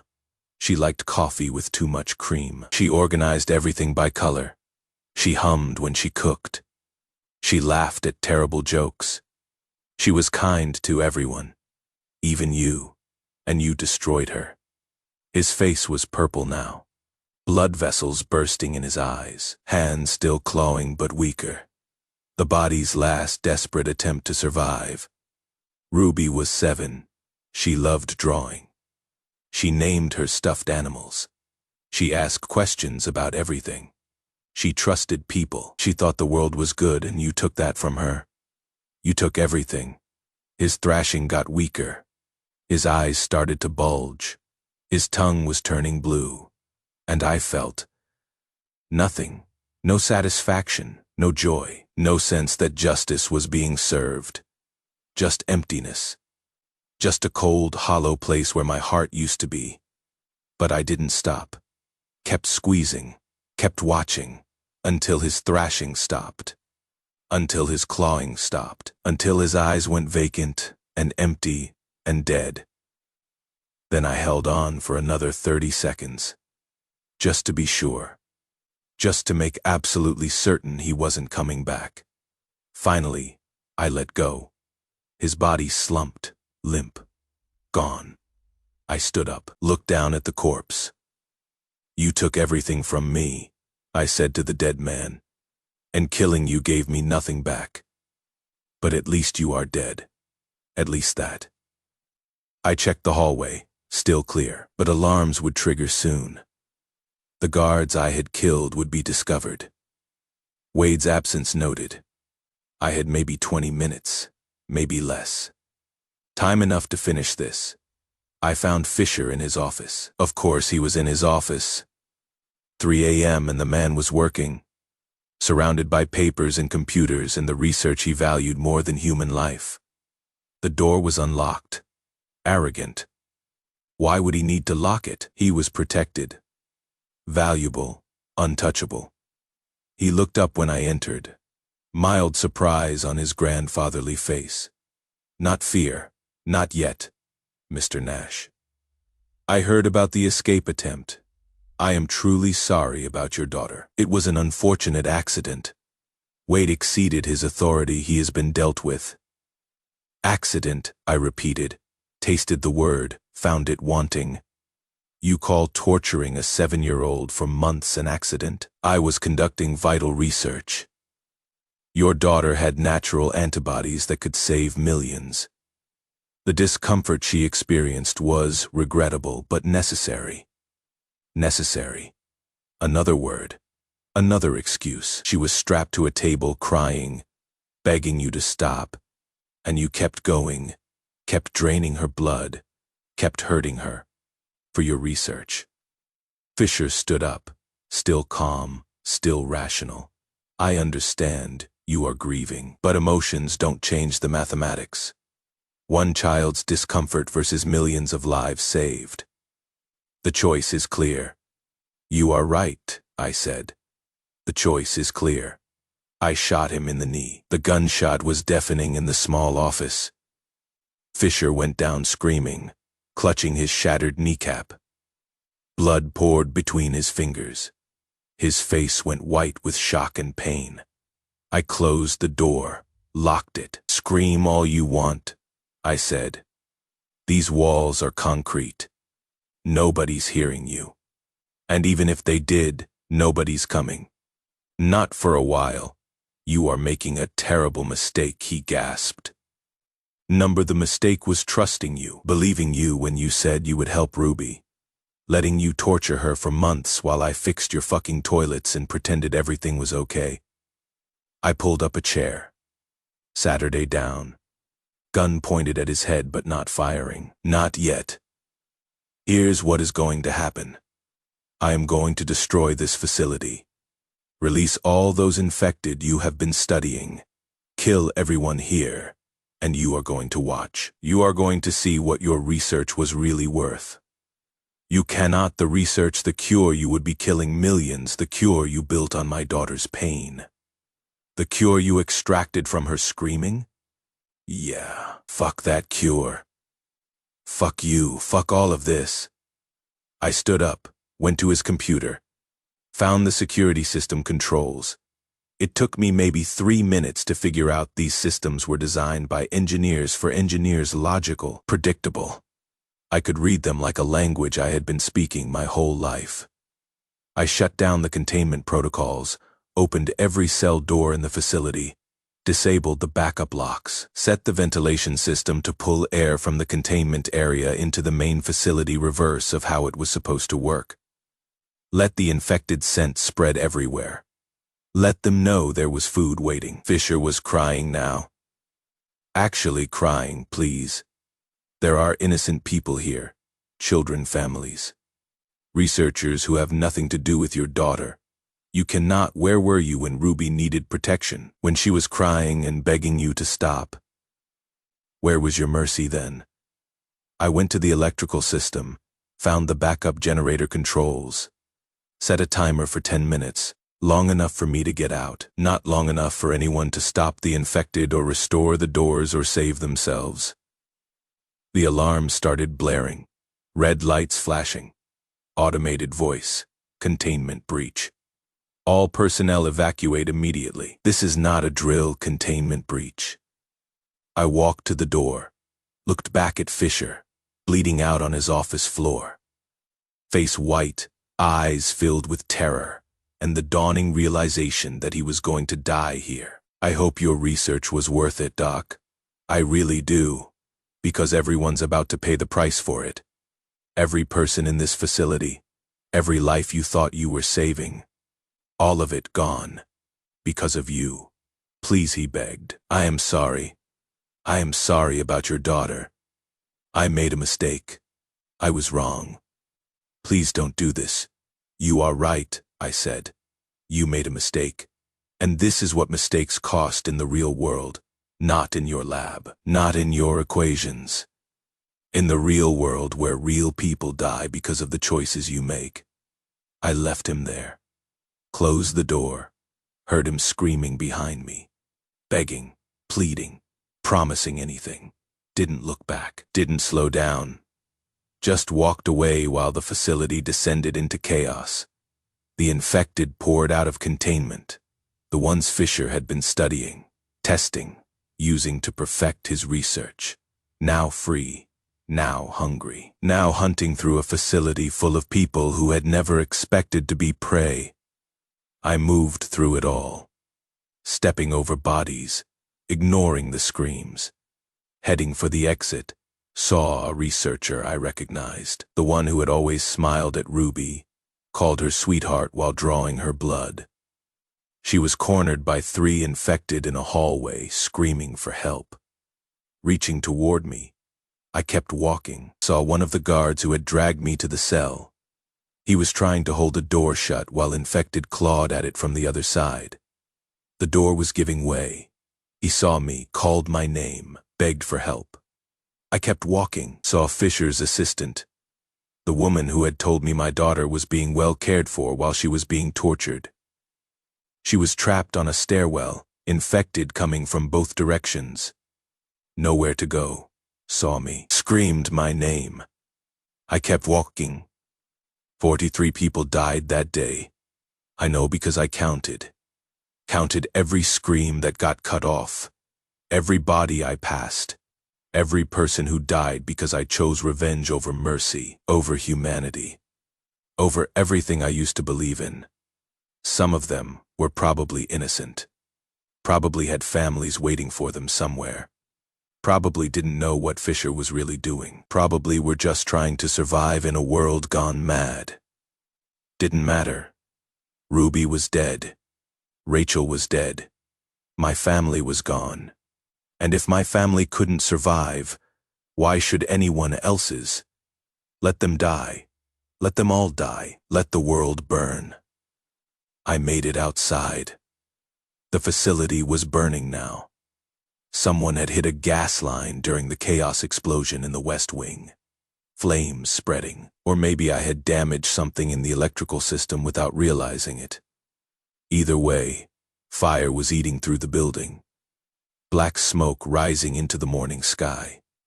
Good. Let it burn. Let it all burn to ash and memory and nothing. Sloan and Pepper were waiting by the tree line. Far enough away to be safe. Close enough to see everything. Both of them staring at me with expressions I couldn't read and didn't care to try. Jesus Christ, Pepper said when I reached them. His voice was shaking. Caleb, what did you do? What I had to. Those people there were families in there. Children, civilians who didn't. My daughter was a child. Didn't stop them. So you killed them all, everyone. That makes you a monster. Yeah, I know. Don't care. They are dead. Ruby's avenged. That is all that matters. Sloan stepped forward, looked at me like she was seeing me for the first time.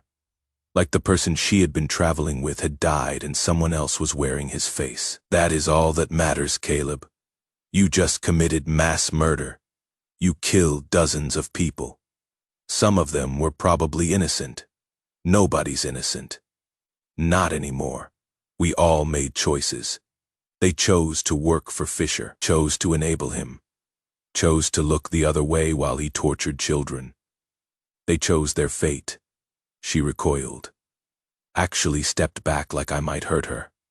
Maybe I would. Maybe I would become the kind of person who hurt everyone around them. Maybe that was all I had left. We need to go, Pepper said quietly, before more of them come. Before someone. That is when I heard it, crying. A child crying, weak and terrified, and coming from the rubble near the facility's entrance. I started walking toward it. Caleb. We need to leave. Sloane called after me. I ignored her, followed the crying, found him. A boy, maybe 6 years old, dark hair, terrified face, trapped under a concrete beam that had collapsed during the chaos. The beam was across his chest, pinning him but not crushing him. Lucky, if it had fallen 6 inches to the left, he would be dead. Help me, please. It hurts. I looked at him, then looked past him at the 2 bodies nearby. Lab coats, ID badges still clipped to their pockets. Researchers. His parents, probably dead because of me. Because I had released the infected. Because I had destroyed the facility. Because of my choice. This kid was an orphan because of what I had done. Please. Are you a good guy? My daddy said good guys help people. A good guy, right? That is what I was. A good guy who had just killed 43 people. I could walk away. Should walk away. One more body in a building full of bodies. One more victim of my revenge. What was one more death when I had already caused so many? But I couldn't.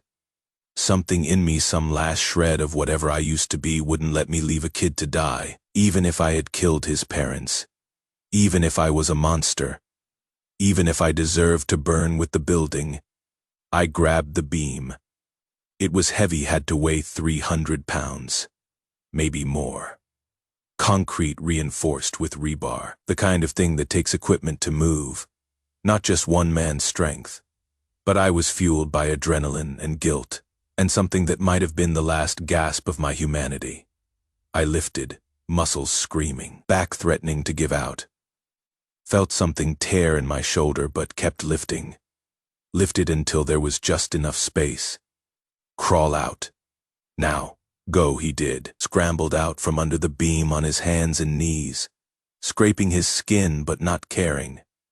I dropped the beam. It hit with a crash that I felt in my bones, in my teeth. In every part of me that was already breaking. The boy latched onto me immediately. Arms around my waist. Face buried in my shirt, crying. Shaking. Alive. Thank you. Thank you so much. You saved me. I looked down at him. At his tear-streaked face. At his complete trust. Despite everything. Despite the blood on my hands. Despite the building burning behind us. Despite the bodies. Are you a good man? He asked, looking up at me with eyes that still believed in heroes. My daddy said good guys help people. You helped me, so you must be good. I thought about Wade choking to death in his bed, about Fisher bleeding out in his office, about 43 people dead because of my choices, about Ruby who had died believing I could protect her. No, I said, voice rough, broken. I am really not. But I picked him up anyway, carried him away from the burning building, away from his dead parents, away from the hell I had created. Because maybe, just maybe, I could save this one kid. Even if I couldn't save anyone else. Even if I couldn't save myself. Sloane and Pepper stood there staring as I approached with the boy. This is, Pepper started. A kid who needs help. That is all. His parents are dead. He is an orphan now. We are taking him. Caleb, we are taking him. Nobody argued. What could they say that I had already caused enough damage? That one more kid wouldn't fix anything? That I was still a monster no matter how many people I saved? All true. But I was taking him anyway. We walked away from the facility, away from the burning building and the screaming and the bodies and everything I had done. Walked until the smoke was behind us and the wood swallowed the sound and we could almost pretend it hadn't happened. Almost. The boy, his name was Finn, I had learned later, clung to me for 3 hours straight. Didn't let go, didn't speak except to cry, just held on like I was the only solid thing in a world that had proven itself to be made of sand and blood and broken promises. When we finally stopped to rest, old ranger station, defensible, clear of infected Finn finally spoke. Where are my mom and dad? There it was. The question I had been dreading, the truth I would have to tell this 6-year-old kid whose parents I had murdered. I knelt down to his level, looked him in the eye. Finn, your parents, they didn't make it. The monsters got them. I am sorry. His face crumpled. Are they dead? Yeah. They are dead. What else could I say? They died because I released infected into the facility. That I was directly responsible for their deaths. That the man who saved you is the man who killed them. Nothing. So I said nothing. Finn started crying. Not loud, hysterical crying. Just quiet, broken sobs. The kind that hurt to hear. The kind that make you want to do anything to make them stop. I pulled him close. Let him cry into my shoulder. This kid whose parents I had killed, this innocent kid who thought I was a hero because I had pulled him from rubble I had caused. Sloane watched with an expression somewhere between disgust and pity. Pepper just looked sad. That night, after Finn finally fell asleep, Sloane confronted me. We need to talk about what happened. Number, we don't, Caleb. You killed 43 people who were part of a system that tortured my daughter, who enabled it, who benefited from it. They made their choice. Some of them were innocent. That kid's parents were probably just researchers trying to survive, trying to help. They worked for Fisher, knew what he was doing, could have stopped him. Didn't. Not innocent. So collective punishment. Everyone dies because some people were guilty. Everyone dies because Ruby died. Because Rachel died. Because the world ended and I am done pretending there is such a thing as innocent anymore. She stared at me. I don't know you anymore. Maybe you never did. Maybe I have always been this person, just needed the right motivation. You are not this person. You are. I am exactly this person. I am the person who strangled a man to death with my bare hands, who destroyed an entire facility full of people, who killed that kid's parents and then carried him away like some kind of hero. This is who I am now. Pepper spoke up from his corner. And tomorrow, next week, next year, you just stay this person, stay a killer. I don't know. Don't care today. I am a killer. Tomorrow can worry about itself. Man, listen to yourself. You sound like a monster. Yeah, I know. But monsters get things done. Monsters don't lose their families. Monsters don't beg for medicine while their daughters die. Monsters survive. At what cost?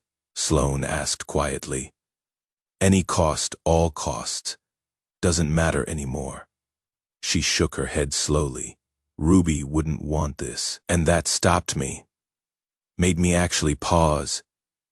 Actually think about what Ruby would say if she could see me now. Ruby's dead, I said finally. She doesn't get a vote anymore.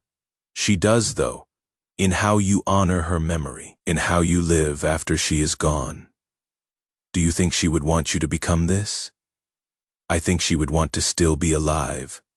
Since that is not possible, what she would want doesn't matter. Sloane stood up. I am going to check the perimeter. I need some air. She left.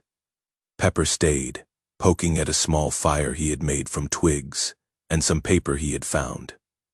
You know what I learned, he said after a while, when I killed the guy who shot David. What? That killing him didn't bring David back. Didn't make me feel better. Didn't fix anything. Just made me a killer. And once you cross that line, once you become someone who can end a life without hesitation, you cannot uncross it. It is permanent.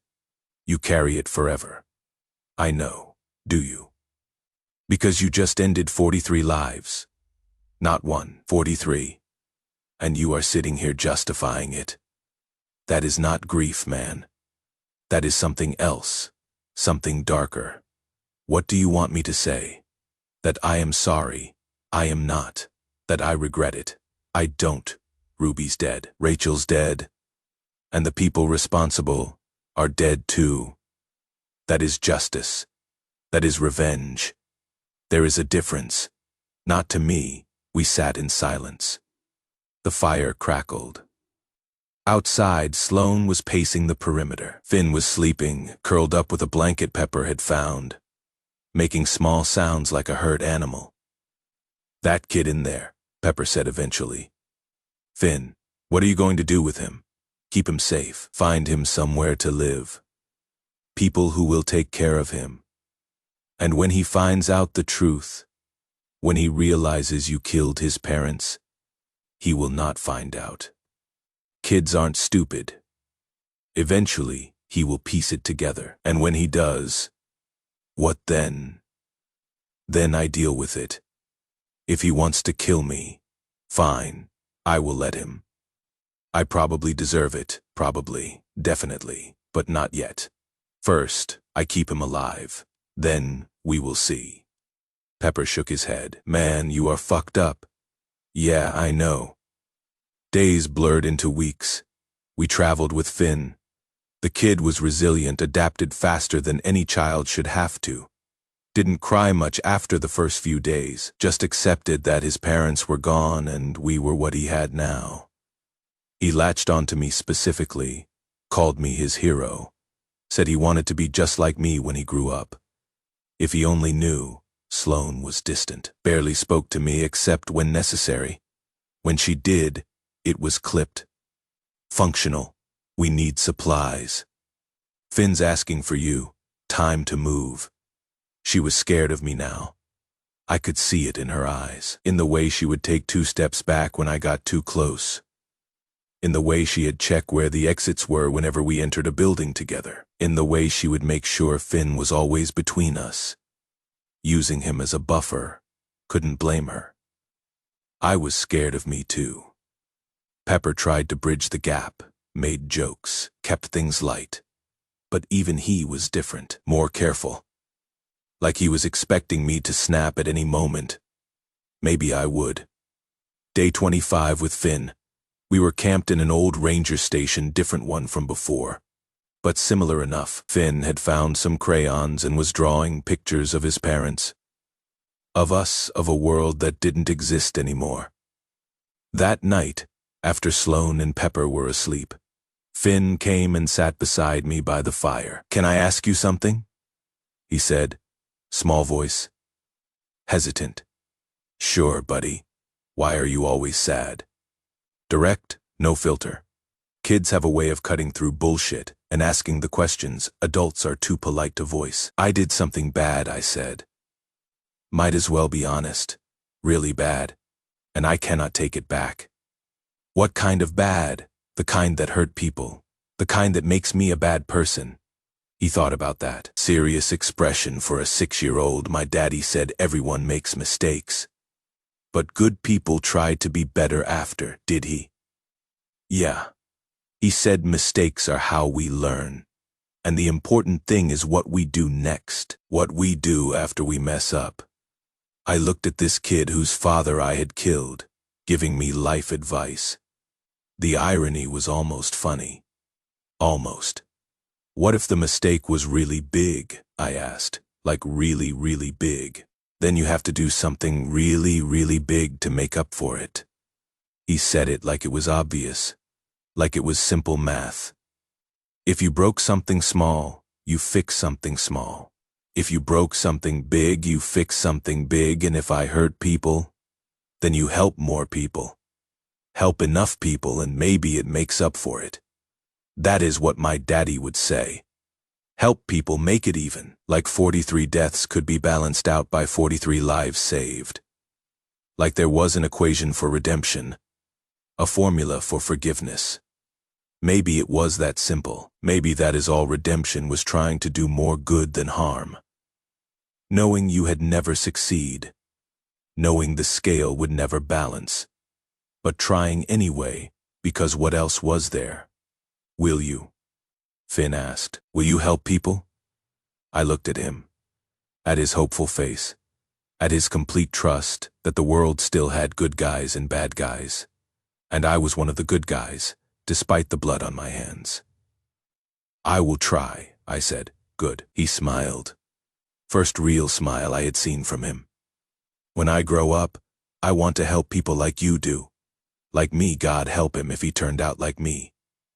He went back to his sleeping bag, left me sitting by the fire, thinking about what he had said. 43 lives. Could I save that many? Could I save more? Could I do enough good to balance out the evil I had done? Probably not. But I could try. Day 30 with Finn. We had been on the road for a month since the facility. Moving north, no particular destination, just away from what I had done, away from the ghosts. We came across a settlement, 20 people, mostly elderly and kids. Walls made of scrap metal and hope. Gardens struggling in poor soil. The kind of place that was barely surviving and knew it. The leader was a woman named Grace. Silver hair, kind eyes. Probably somebody's grandmother before the world ended, and family stopped meaning what it used to mean. She looked at Finn, really looked at him. The way adults look at kids when they are deciding if they are worth the resources than at us. He can stay. You are all welcome if you want. Just him, I said. We are moving on. Finn's face fell. Don't go. Stay with us, please. You will be safe here. They will take care of you, give you the life you deserve. But I want you to take care of me. You saved me. You are my hero. Hero. That word again. If he knew what I had done, what I was, he would run screaming. I cannot stay. Finn, I have work to do. Important work. People to help. What kind of work? How do you explain to a 6-year-old that you are trying to atone for mass murder by saving strangers? That you are trying to balance an equation that can never be balanced? That you are trying to become someone worthy of seeing your family again when you die? Grown-up work.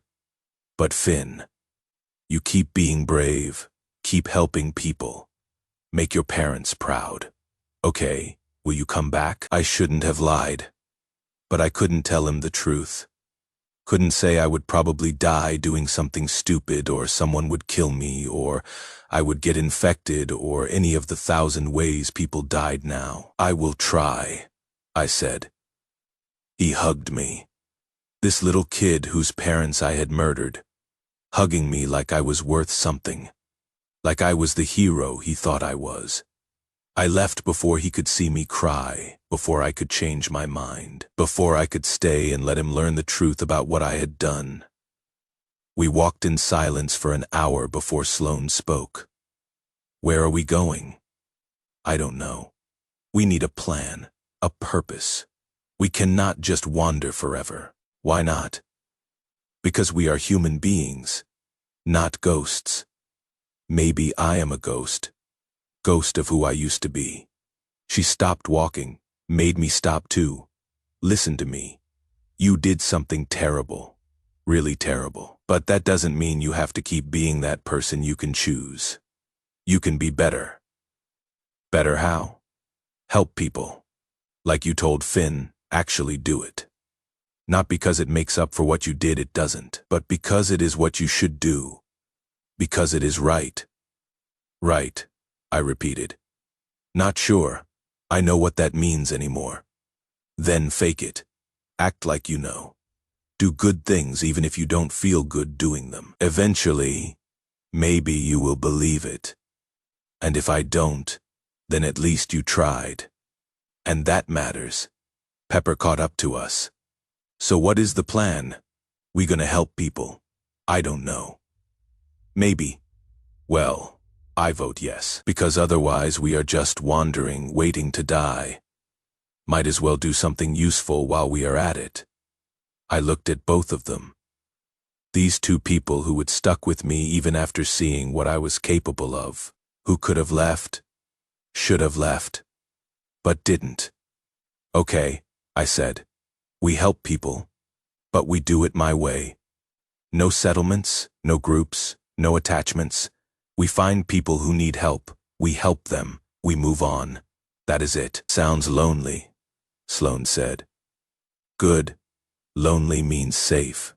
Means nobody else gets hurt because of me. Means nobody else gets close enough to matter. Pepper corrected. Same thing. They didn't argue, just nodded and followed as I started walking again. And that is what we did. For the next year, that is exactly what we did. We found a family trapped in a pharmacy, 5 infected circling. We cleared them, left supplies, moved on before they could thank us. We encountered raiders attacking a farm. 7 survivors inside, including kids. We took out the raiders quick, clean, necessary violence, stayed long enough to help repair the walls, left before dawn. We found a woman in labor. No medical help. No supplies. Baby coming wrong. Sloan delivered the baby in an abandoned clinic, while I and Pepper stood guard, healthy girl. We left supplies and disappeared. Word started spreading.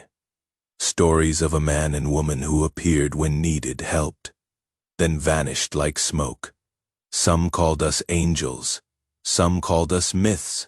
Some called us the ghosts. Nobody got close enough to see we were just broken people trying to be less broken. Day 198. We saved a man from infected. He was grateful. Wanted to repay us. Join our group, he said. We are building something real, trying to survive together. We could use people like you. Sorry, I said. We work alone. Why? Safety in numbers. Numbers mean complications, mean people to protect, mean more ways to fail. He looked at me like he understood something. You lost people recently. Everyone's lost people. Not like you did. He held out his hand. I am Tom. If you change your mind, we are at the old high school, 15 miles north. You would be welcome. We didn't go, but I remembered. Tom High School, 15 miles north, day 245. We cleared a town of infected. Took us 3 days of brutal, exhausting work. But when we were done, 37 survivors emerged from hiding places we had never have found. Thank you, an old man said, tears in his eyes. We thought we were dead, thought no one was coming. But you came, just doing what we can, I said. What is your name? So we can tell people, so we can remember. Doesn't matter. It matters to us. I looked at Sloan. She shrugged. Tell them, Caleb. My name's Caleb, the old man smiled. Thank you, Caleb. You saved our lives. We will not forget.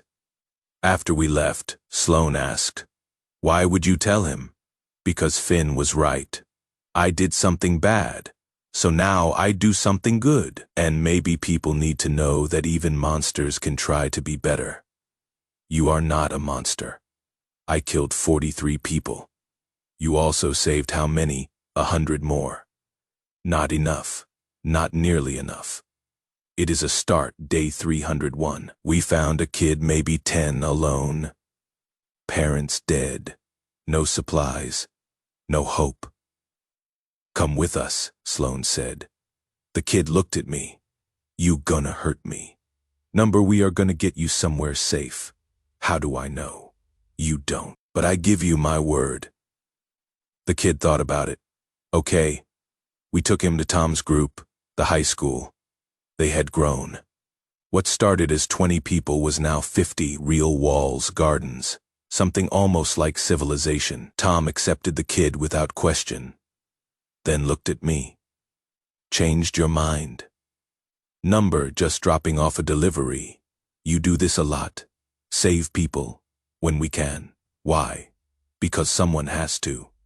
Tom studied me. People are talking about you. The ghost who helps. Some think you are real. Some think you are a story. But everyone agrees. If you show up, you survive. It is not magic. It is just work.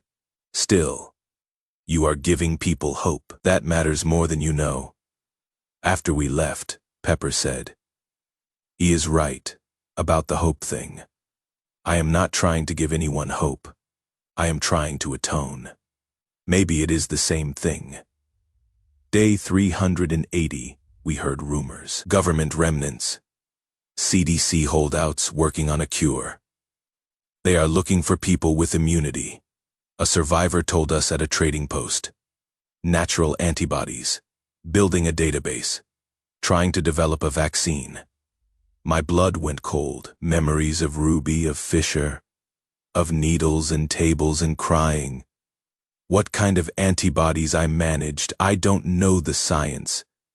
Just heard they need samples from people who have survived infection or been exposed but didn't turn genetic resistance. That night, around a fire in the woods, I told Sloan and Pepper, "What if we could find it?" I said. "The research, the real research, not Fisher's torture. Get it to people who would use it right. People who wouldn't hurt kids." "That is suicide," Pepper said flatly. "Those CDC facilities are death traps. Infected everywhere. Collapsed structures, raiders. It is everything bad in one place, maybe. But if we could pull it off, if we actually found the research and got it to the right people." Sloan finished my thought. Then Ruby's suffering would mean something. Her death wouldn't be for nothing exactly. We sat in silence.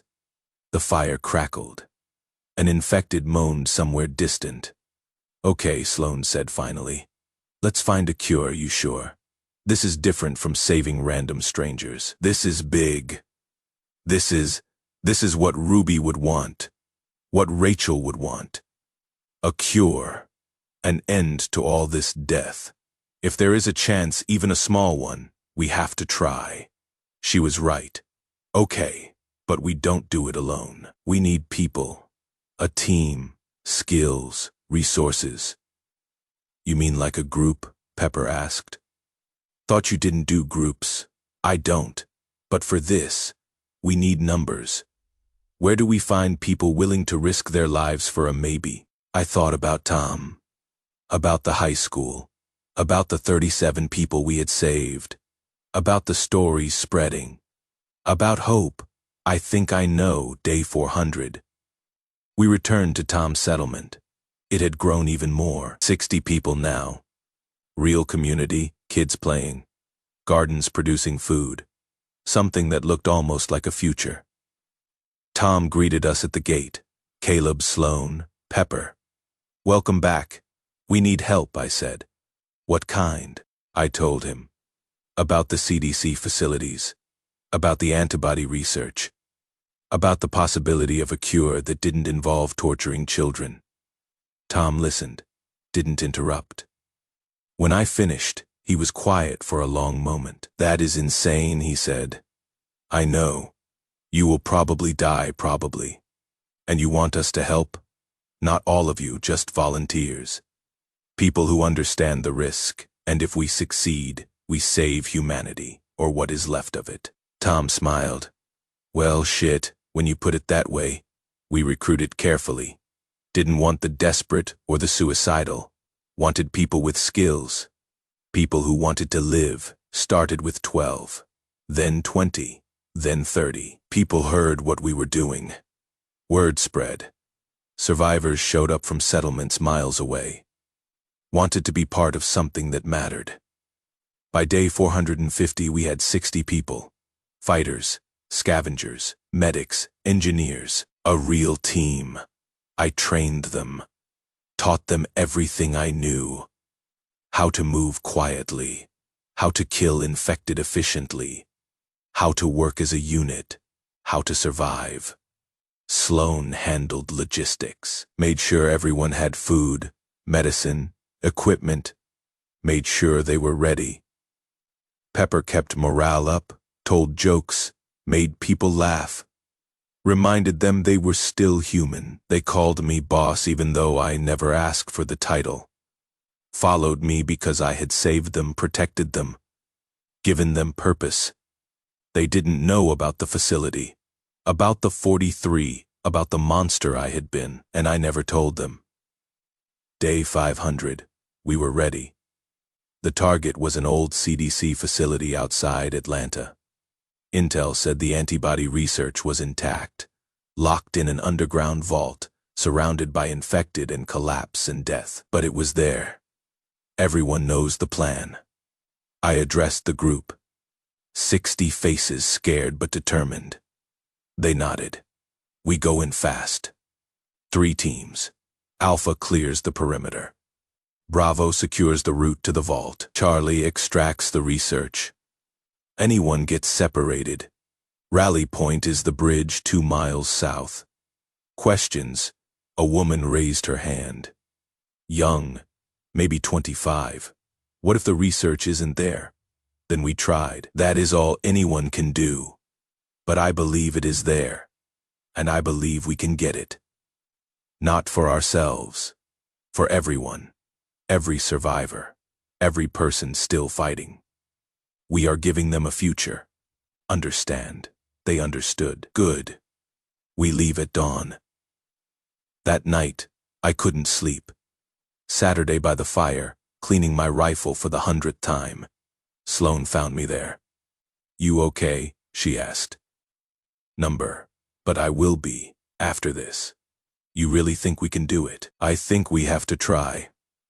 Ruby deserves that much. She sat beside me. You have changed. Since the facility. Since Finn, you are. Different. Better. I don't know. Different. Like you are trying to be someone else. Maybe I am. Maybe the person I was died with Ruby. And I am trying to figure out who comes next. And who is that? Someone who saves people instead of killing them. Someone who gives instead of takes. Someone who... I trailed off. Someone who deserves to see his family again. She finished. Yeah, that we sat in silence. The fire died to embers. The night got cold. Whatever happens tomorrow, Sloan said. Thank you for trying. For becoming better. For not giving up. Thank you for staying. Even after you saw what I was, what you were, she corrected, not what you are. Dawn came too fast. We loaded up. Weapons, supplies, determination, 60 people betting their lives on maybe. The facility was worse than expected. Collapsed sections, fire still smoldering, and infected. Hundreds, maybe thousands, drawn by years of rumor. That this place had food, had people, had prey. But we had a plan. We had training. We had hope. Alpha Team cleared the perimeter. Lost 3 people in 2 hours of brutal fighting. But we made it. Bravo Team secured the route inside. Navigated collapsed hallways. Unstable floors. Infected ambushes. Lost 2 more. But we got to the vault. The vault was intact. Reinforced steel, electronic lock, no power. I rigged a bypass. Engineer brain took 30 minutes. Longest 30 minutes of my life. Every sound made me flinch. Every shadow in me think infected were coming. But I got it. The door opened inside. Research, files, samples, everything we needed. 3 vials of antibody serum. Clear liquid in tiny glass containers. Humanity's future in my hands. We did it, Sloan whispered. Not yet. Still have to get out. Getting out was harder. The infected had swarmed, drawn by the noise, the activity, the scent of living humans. We fought our way back. Room by room, hallway, by hallway. Lost 5 more people. Good people who had believed. But we made it to the rally point, 48 survivors out of 60, battered, exhausted, but alive. And I had the case. 3 vials. The cure. We would actually done it. What now? Tom asked. Now we get this to Fort Benning military holdout. They can manufacture a vaccine, distribute it. End this. Fort Benning is 300 miles north. I know. Through infected territory, Raiderland. Then we had better get started. We traveled for 2 weeks. Slow, careful. Protecting the case like it was the most valuable thing in the world. Because it was. The group was good, professional, loyal. Everything I could have asked for. Which is probably why I didn't see the betrayal coming. Day 520, 50 miles from Fort Benning. So close to saving everything. We had stopped to rest, eat, regroup. The mood was good, hopeful. We had done the impossible. That is when Thomas approached me. One of my first recruits. Ex-military, reliable. I had trusted him. He had 15 people with him, all armed, all looking guilty. Caleb, he said, we need to talk about what? About the case. The words hung in the air around us. The camp went quiet. Everyone watching. What about it? We want it. Time stopped. The case goes to Fort Benning, I said slowly. That is the plan. Yeah. Well, we have been thinking.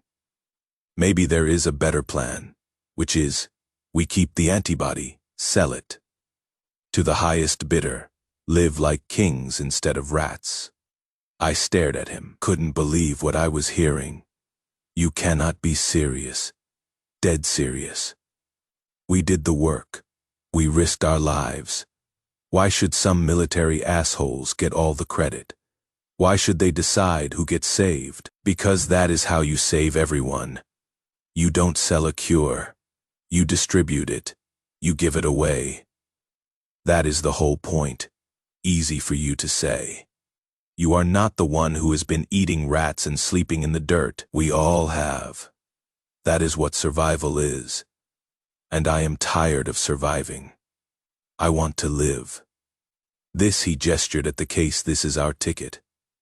I looked at the 15 with him, recognized faces. People I had saved, trained, trusted. If you do this, I said quietly, you are stealing from everyone. Every survivor, every person still fighting. You are taking their future. Or we are securing ours. Depends on perspective. Sloan appeared beside me, Pepper too. Both armed. Both ready. You don't want to do this, Sloan said. Actually, we do. So here is how it works. Put down the case, walk away. Everyone lives. And if we don't, Thomas raised his rifle, then you die. I looked at the other 43 people in camp, Tom.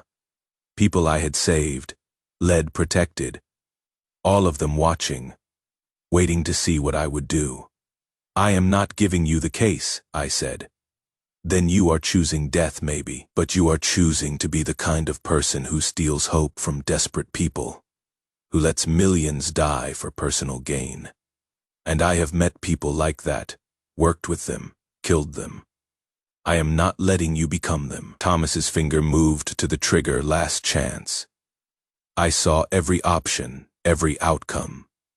Give them the case, humanity loses. Ruby died for nothing fight. I probably die. But maybe my people survive. Maybe they get the case to Fort Benning. I threw the case to Sloan. Run. Then I charged. Got Thomas first, tackled him before he could fire. We went down hard. His rifle went flying. The camp exploded. Gunfire, screaming, chaos. I got on top of Thomas. Hit him once, twice. Felt his nose break. Someone grabbed me from behind, pulled me off. I twisted, broke free, drove my elbow into their face. Then I felt it, punch of impact in my shoulder, burning, Pain shot. Ignored it. Kept fighting. Got another one. Knife to the throat. Another shot.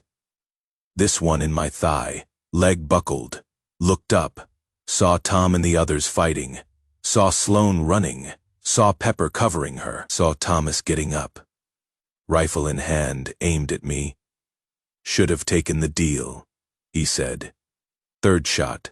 Center mass. Right side. Felt ribs break. Felt lung collapse. I went down. The fighting continued. Sounded underwater. Distant. Unreal. I lay there. Blood pooling. Warm. Too warm. Saw boots. People running. Heard shouting. Then Sloane's face. Above me, crying. Caleb. Oh God, no case, I managed. Voice wet, wrong. I have it. Caleb, we need to know time. I grabbed her hand. Slippery with blood. Listen, Fort Benning, Northern Gate. Give them the case. Tell them to distribute it. Everyone, no matter what. You are coming infected. I showed her my arm. Bite marks. 3 of them. Got bit during the raid. Didn't tell anyone. 20 minutes, maybe less. Her face crumpled. Number, no, you cannot have to. But Sloane, this is it. This is my atonement.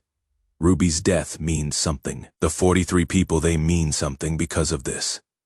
Because we got the cure. I pressed the case into her hands. Promise me. Promise you will deliver it. I promise. And tell Finn. Tell him I tried. Tell him to keep helping people. To be better than I was. My vision was fading. Getting dark around the edges, but I could see them.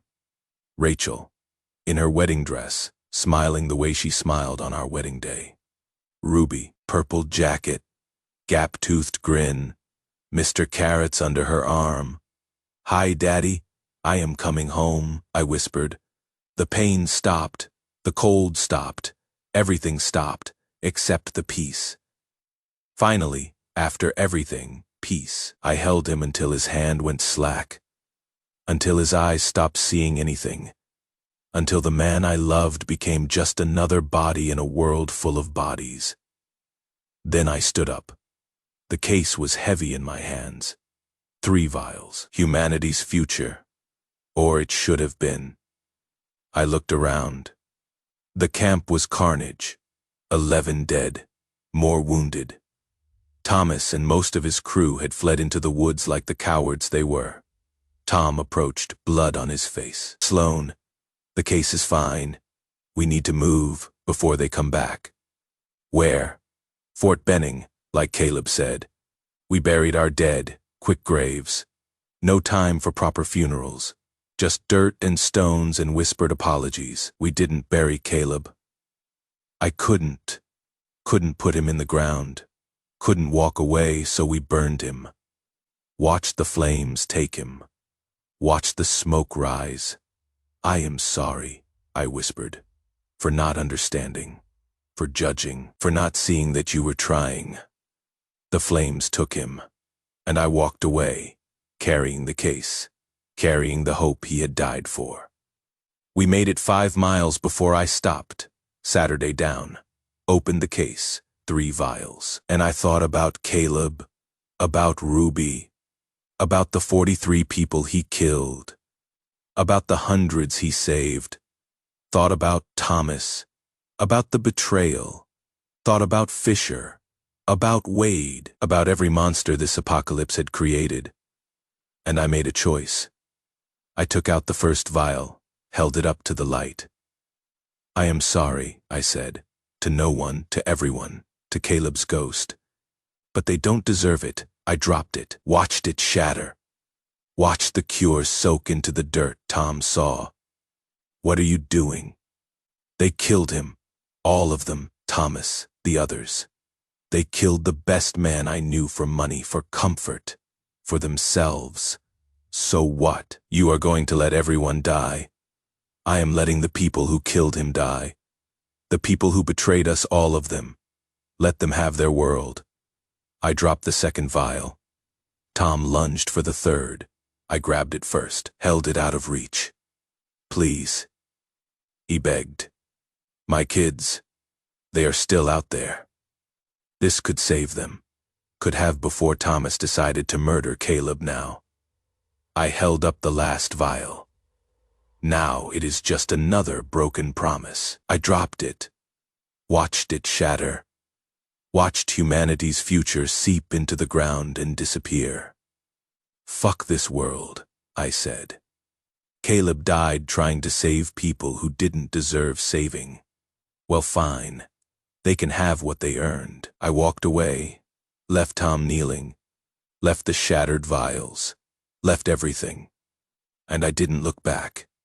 5 years passed. The trading post in New Haven was busy. Civilization had survived somehow. Humanity had adapted, found ways to live with the infected, with the loss, with the reality that there would be no cure. I had been alone for 5 years. Traded, scavenged, survived. Didn't help people, didn't hurt them, just existed. I was buying ammunition when I saw him. Same height, same build, same way of moving, careful, precise, like an engineer calculating every step. Same face. My heart stopped. Caleb, he turned, confused. Those eyes, his eyes. Caleb, it is me, Sloan. I ran toward him. He held up his hands. Defensive. I am sorry, madam. I think you have me confused with someone else. No, you are Caleb Nash. You died 5 years ago. I held you. My name is Daniel. Daniel Hayes. He pulled out an ID, worn, stained, but readable. I have never heard that name. I am sorry for your loss. How this isn't you look exactly like him. A little girl ran up, 8 years old, brown hair, gap-toothed smile. Ruby's smile, Ruby's eyes. Dad, can we go? You promised we would see the horses. Dad, yeah, sweetie. He took her hand, looked at me with sympathy again. I am sorry. I hope you find what you are looking for. They walked away. I stood there shaking, staring. People were watching. Was it him? Reincarnation? Second chance? A cruel joke? Or was I finally losing my mind? The girl looked back, just once. Those eyes, Ruby's eyes, meeting mine. Then she smiled and turned away. I left New Haven that day. Wandered north thinking about Caleb, about the cure I had destroyed, about 5 years of existing without purpose, and I realized I had been wrong. Wrong to destroy the cure. Wrong to punish everyone for Thomas's betrayal. Wrong to give up. Caleb had spent his last year trying to be better, trying to save people despite the monster he had been, and I had honored that by destroying his sacrifice. I headed toward Fort Benning, toward whatever remained of the CDC, toward any chance of finding more research, because maybe it wasn't too late.